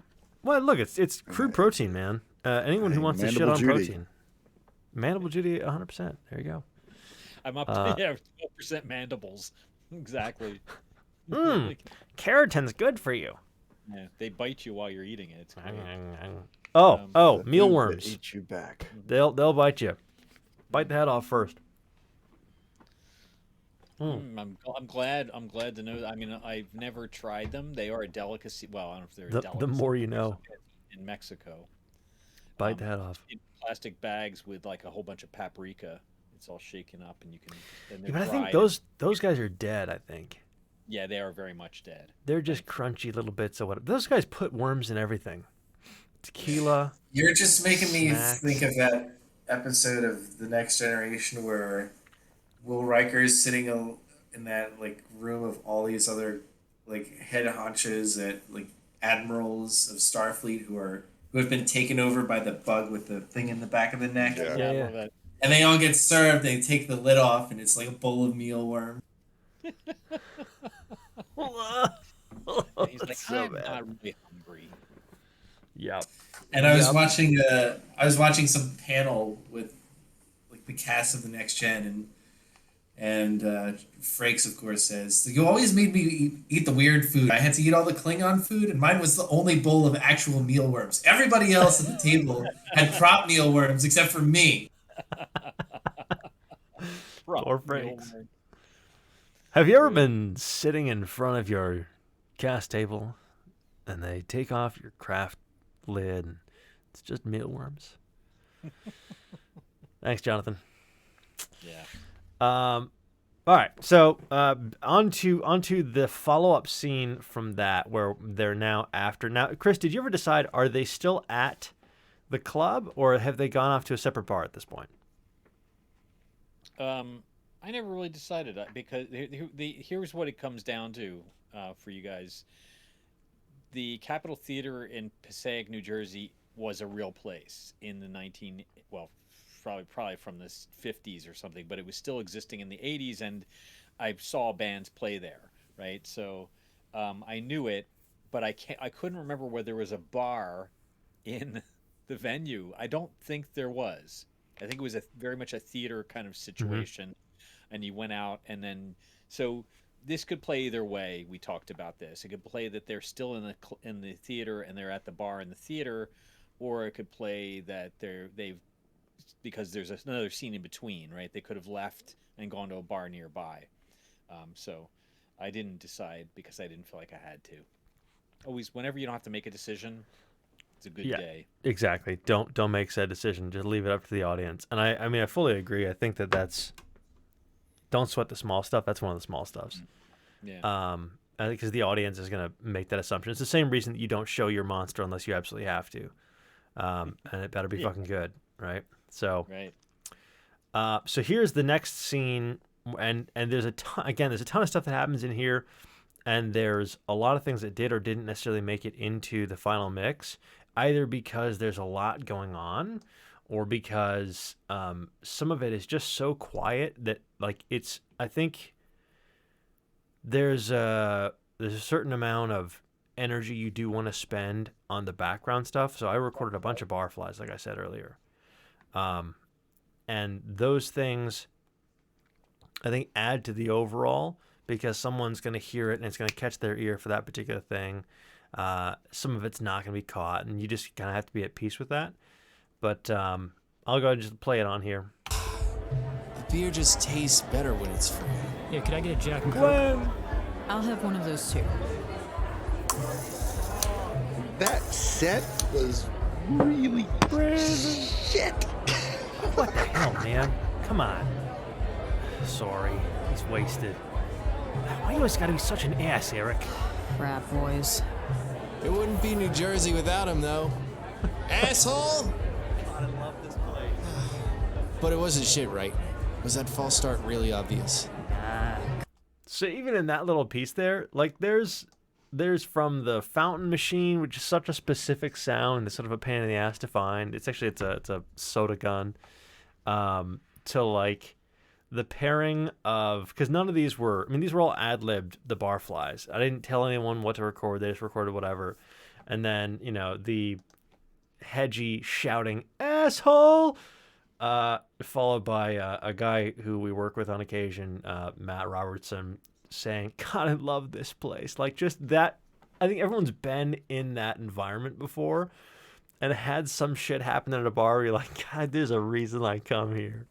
And that's kind of the deal. So I think those little touchstones really add a lot to what you end up getting as a whole experience, right? The ambiance extends beyond just the two tracks in here, which are a couple different bar and theater tracks, right? So I switched my headphones so I could say something in real time. Yeah. Not be on delay. That guy saying that and the timing of it right after asshole. Yeah. I think it didn't end up in there because because I had to shift things around, and when I heard it, it was no longer in the right place. Oh no! And I must have made a decision based on it being in the wrong place. So I'm Sorry, sorry Matt. about that, because I remember hearing it, and it just happened at the wrong time. So I muted it, and I was thinking I'm going to move it somewhere, but then I ended up thinking that the sound was already really full, so I didn't want to. But what I will say is that I really like it when you give me, like, for instance, when she breaks the glass, which I assume you're going to play in a moment. You had, like, I don't know, like 6 different reactions from people, maybe 5, 6, something like that. And I used them all, but I moved them around a little bit so they don't all happen at the same time, and I ducked some down lower than others and panned them, but so it's great to have those all in there because, it's more opportunities, more options. Right. And so that's sort of called back to the other thing I said earlier is like you just go, here's the canvas. Here's the stuff I've provided you with, and then you get to go through and do the final touching. And it just is such a cool thing to come out with the thing that comes out at the end, go, oh yeah, that works so much better than what I had in there. So much fun. That'd be like so much fun just sit around doing background voices for that, like reactions, like, oh man, sometimes you gotta cut a bitch. Like, wow. It's like that was Passaic, New Jersey, so that wouldn't have been completely out of line. Yeah. Yep. All right, so I'm gonna go ahead and play that scene. So this is Valley. She's pissed because, of course, she's asked for a beer. She's totally underage. Your bartender is substantially better than my bartender as well. I love how he's just over. He's like, whatever, just fuck off. Just no nonsense. I liked it. It was much better than mine. So let's go ahead and play this, and you'll hear. It was just mainly. Sorry, I'm on delay. Uh-oh. Yeah, hang on. Okay, I'm not on delay anymore. Jesus, that's distracting. It's so off-putting. I didn't choose my takes over yours because I thought one was better than the other. I thought yours was great. It's just that I felt like we had enough. We had some of you already in the scene. Yeah.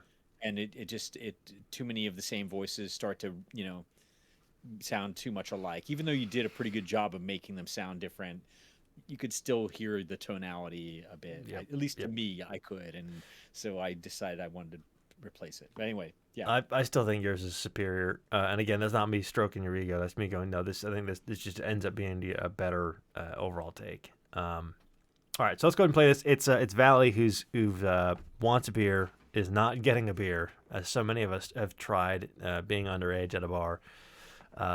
And then she maybe doesn't respond the same way that I think I did, because I didn't want to get kicked out of the bar. But here we go. Is that what happened to you? It's for her? No wristband, no drink. I had one, but it fell off. Yeah, right. You have to cut these things off. Sorry. Come on, like, it'll kill you to give me a beer. What can I get you? Hey, this place is bullshit. All right, you're out too. Come on.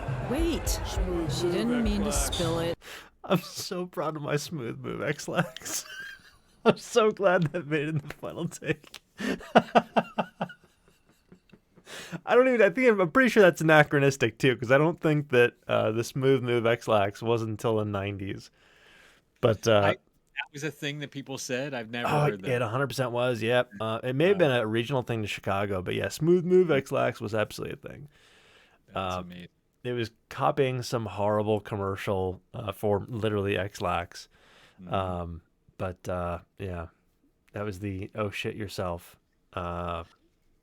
What was it? Was a damn. It was a it wasn't like an extra fiber thing. Whatever. It helped you go to be delicate about it. Yeah, I had a friend who lived in the X-Lax building in Brooklyn. Oh, really? It had been, turned into co-ops at a certain point. But yeah, it's good Lord. But it had big like chiseled in stone X-Lax above the front door. Oh wow! Can you imagine? Yeah, and imagine bringing a date home. Yeah. You live in the I'm very prestigious, 100%. But in that scene, right, we've got 1, 2, 3, 4, 5, 6 different tracks, all of which doing a thing. In addition to the normal ambiance and the music, and then of those, there's multiple voices in those whole things. So there's 1, 2, 3, 4, 5, 6, 9 different tracks just dealing with the reaction tone for what happens right here. One of those is the sound of hitting the bottle. The next is hitting the bottle hitting the floor, and then all the other things that go on around there. And what I said earlier about my struggle with when you start layering voices to sound natural, I still can't quite figure it out. I think this is probably the best I had done to date. But when you put together the mix, it just falls together. And I don't really understand. Is that just a learned thing? How do you go through and like know when to make something sound natural in terms of the layering? Yeah, God, I don't know. I think it's just like for you, it's just intuitive. You just kind of, okay, something sounds wrong there. I'm going to move it. I'm going to try lowering the volume. I'm going to pan one to one side, one to the other side, so they sound like they're in different parts of the room. I mean, I don't really know. I don't remember what I did there, but I know that I generally thinned it out because I think to me, it felt like, I mean, it probably would have been something like that in reality. A bunch of people responding all at once, many of them verbally, right? Because and so you could think that maybe one of them might have even got splashed by the beer that that fell out of the glass and broke or whatever, a bottle. So it made sense. It just was overload, I thought. Oh, for sure. Just, I thought I couldn't hear any one thing that anybody was saying. And I wanted to hear at least one thing a little bit more than the other things. So that's probably all I did. There is a thing that I recorded way the hell back. I recorded it back in there, but then I changed it over because it was too much as it was, of me going, "This is real pleather." And so, oh my God! I wish I realized that was in there. So it is. It's in the final mix, but it's way the fuck over here. I think it's this one. This is real pleather. There you go. So as if it was just somebody who's in the middle of the dance, that they're really proud of this new material that's, cruelty free and whatever, that we all now make fun of. So just the idea that it was being splashed and it was a thing. But, I think that my point there is that you record all these silly things, especially when you're doing, the background voices. Brandon and I a while ago talked to Peter Kenny, who's a voice actor over in the UK, and a tremendous amount of like his day-to-day breadwinning money is recording dub for just crowd stuff. And he'll just say the most absurd things in the middle of like an execution scene or, some period piece, whatever. And I think there's, when you're in these positions and you're just starting out as a voice actor, I think that's very challenging to like let go and just be kind of an ass about things. And that's such a crucial, like, just go for broke. Just have some fun with it. One of my favorite like overheard dialogue or whatever background dialogue ever in anything is the background dialogue in Halo 2. Any of you guys played Halo 2? Oh yeah. It's pretty old. Do you remember David Cross being in Halo 2? David Cross is all over Halo 2. No. He's the snarky Marine who, like the private, who's just like, oh, fuck yeah. Be out here and like just like always complaining and like, yes. Yeah, like if you shoot the Marine, it'll almost always be his voice saying, "Ouch, that one went in." Yes.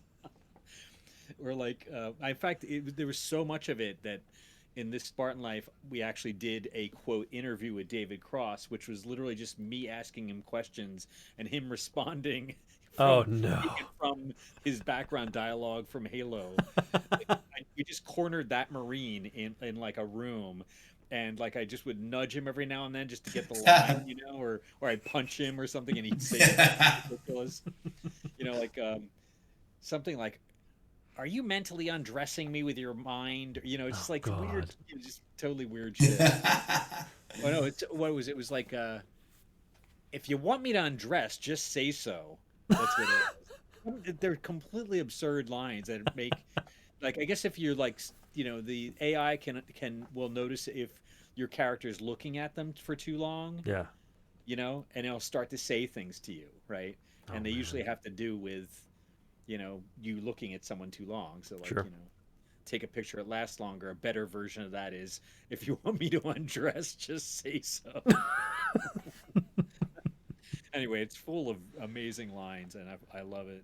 Good Lord. David Cross, yeah. I have to go back and listen to that. That's It's great. actually funny. That's really fucking funny. I'd like to think in some universe he found out that you did that.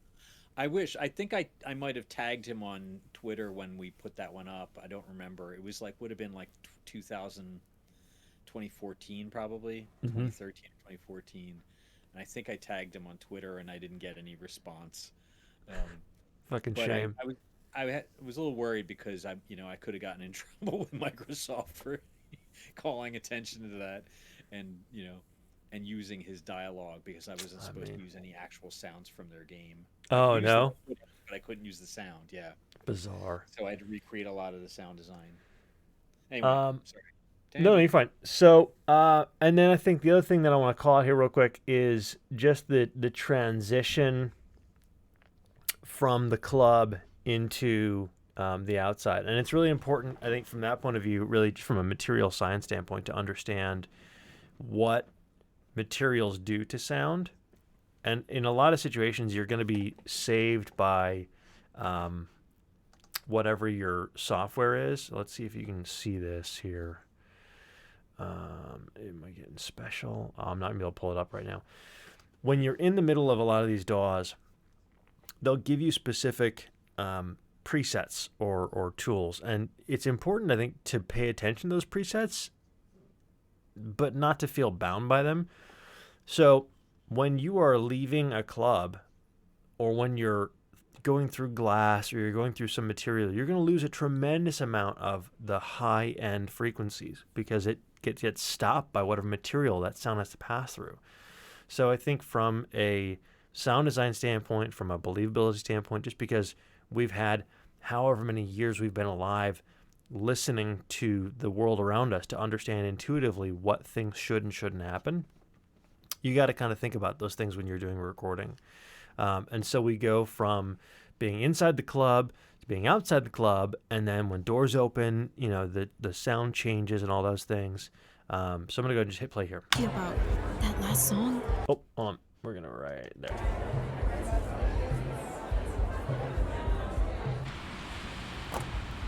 Hold up. Are you okay? Yeah. My name's Valley. So real subtle there, but you go straight from the hard cut, and that, I think there's probably two rules of thought on that, but I think when you're trying to affect a real abrupt transition, it's okay if it makes sense in the story. And in this particular case, it does. Someone just got ejected from a bar. And so you have this hard cut out to the outside. You're on the street already. There's no fades. There's no nothing. It's just bang, here you are. But then when you have this door open and the music gets louder and there's this undercurrent of muffled music from the club behind, then the pitch goes up a little bit, you get a little bit more clarity in there, and the door closes again and it all goes away. Those are things that we encounter day in and day out that you just kind of have to realize are things. The other thing I want to call out here is the importance of, especially when you're in a city, not being too uniform with your ambience. The ambience is such an important thing for a scene because it sets you in a place and in a time. And if you do that wrong, things get weird. So you do have to pay attention to things like what time of day was your sound recorded in, what season was your sound recorded in. We pay a lot of attention to that with the Ebb in New Hampshire stuff because it's all in winter right now. And if you have the wrong ambiance for being outdoors, it's totally changes the mood. It changes the setting. Like, we just as human beings understand what the cycle of the year is, and so we're like, that sounds like summer. Why is that? That doesn't work. So anyway, I'm gonna go ahead and play this in here right now. Just listen to the street sounds. Did you see anything else? It happened near this little pond.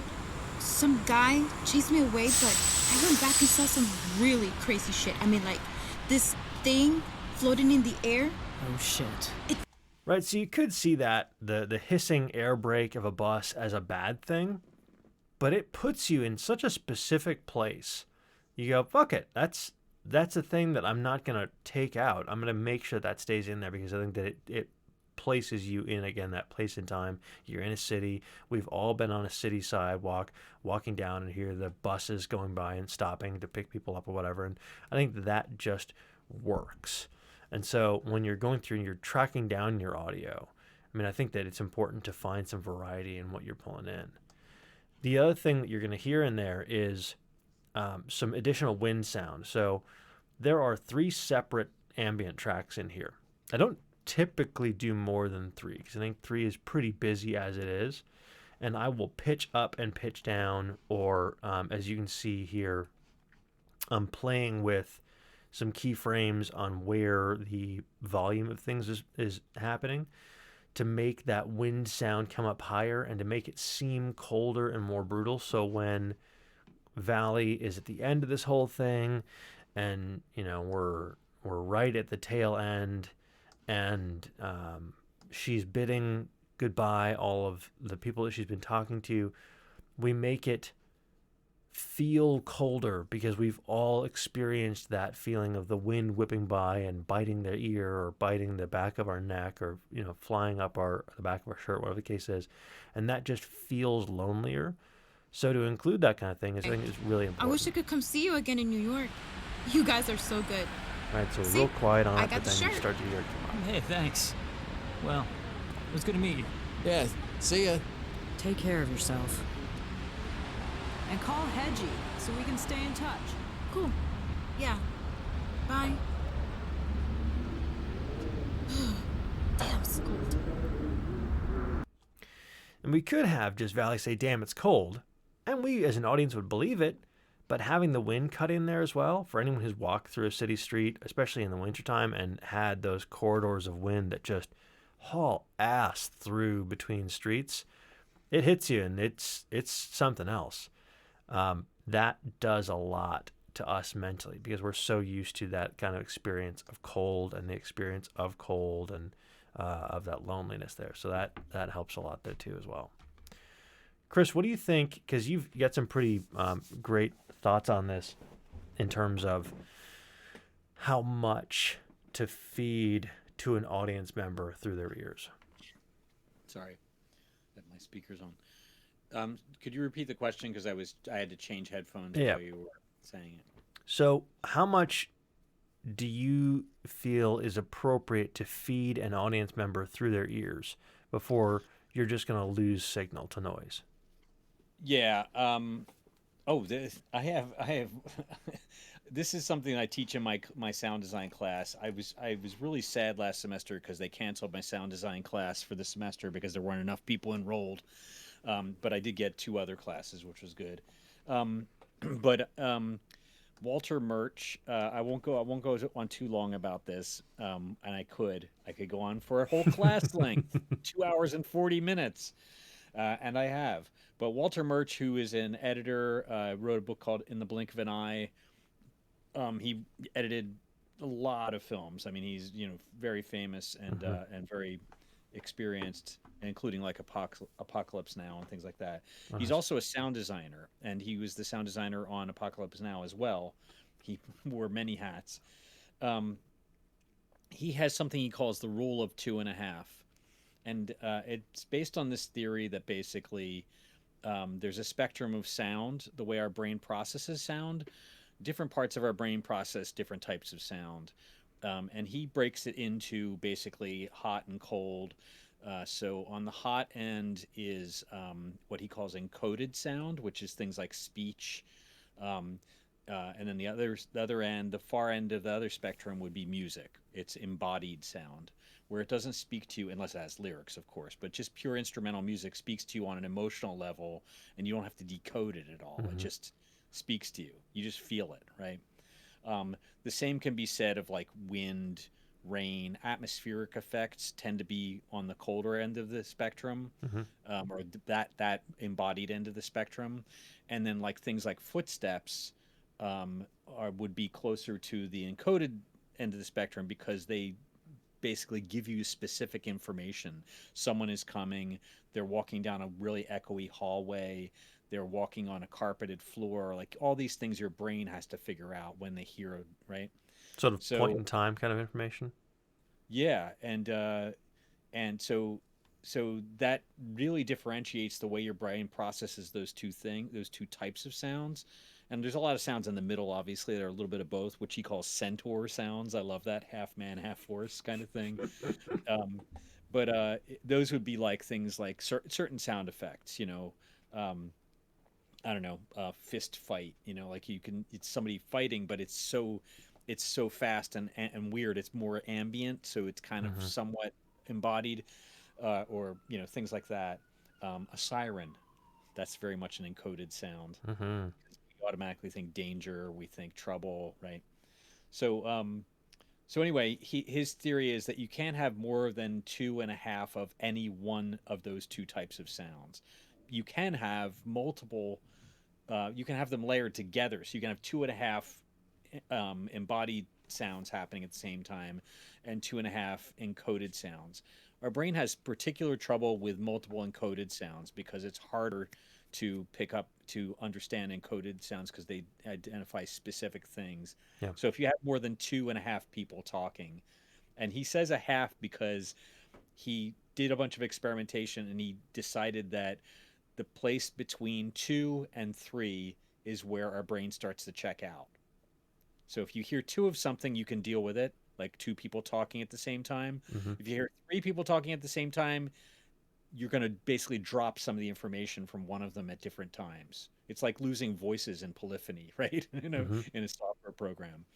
And he has this great image of the word for tree in what do they call those? God, what do they call it? Pictograms? No, the Chinese alphabet. Their symbols. Yeah, pictograms. Pictograms, yeah. I mean, that's the English word for it, I guess.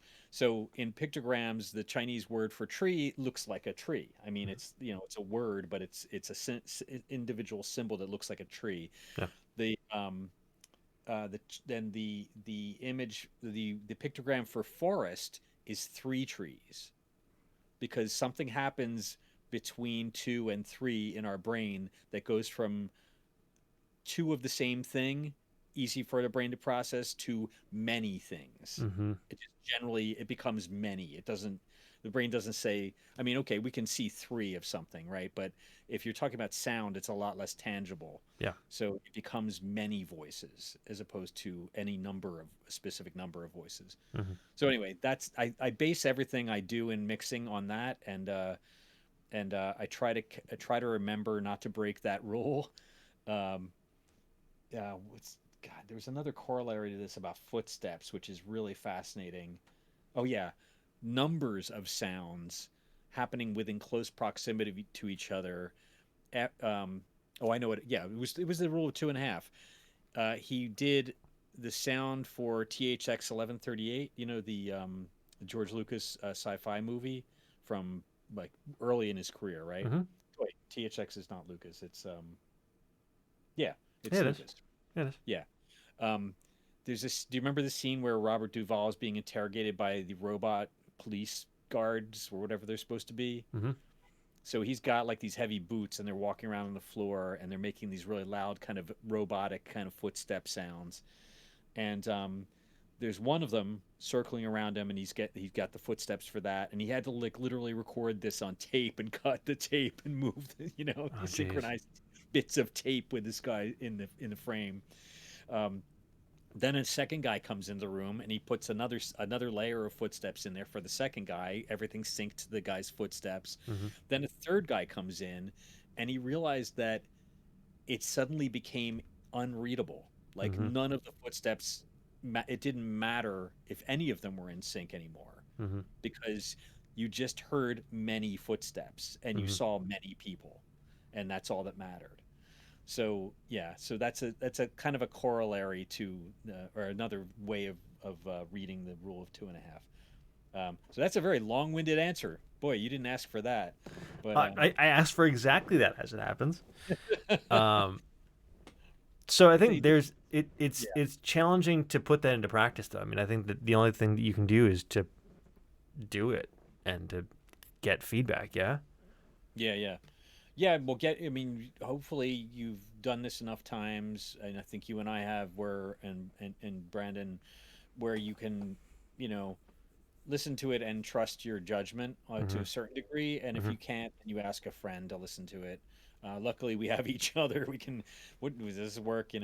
I play things for Tamara a lot. I play things for friends occasionally.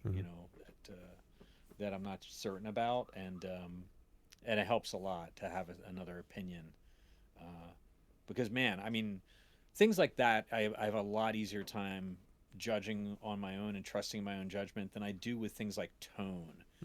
Like tone of the writing, tone of the acting, tone of what is the overall tone of Mandible Judy and Under Dead Water? I have not got a clue. I really don't know. Yeah. It's a thing in my brain, and I'm sure no one else thinks or experiences it the same way I do. So because I've written it, and it's a whole different animal. So Sure. It's kind of similar with sound design. There's a bit of a subjective thing you got to get past. Well, right on. That said, I don't think, and we could get in here for a couple of other things here for the Tremina. But to be totally honest, my back teeth are floating, so I'm not thinking terribly clearly. So that Make said, sure you record it when you go to. I'm not. Although there is actually a funny story about trying to find a sound for someone pissing into a bunch of weeds.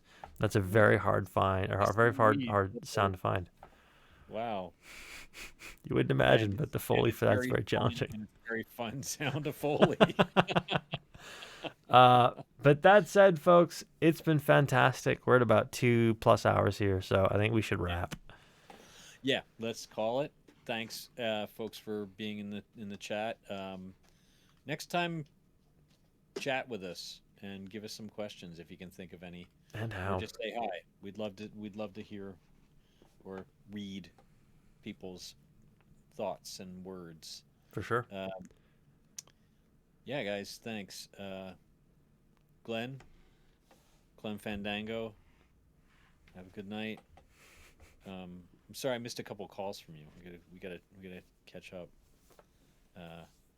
And guys, thank you. Any last words? I have to pee. See you. I have to pee. All right, guys. Bring the microphone. We need have more a great samples. night. We're not doing it. I'm not. Someone crowdsource me a Zoom H4 Pro, and we'll go. All right, guys. Have a great night. We'll see you in 2 weeks.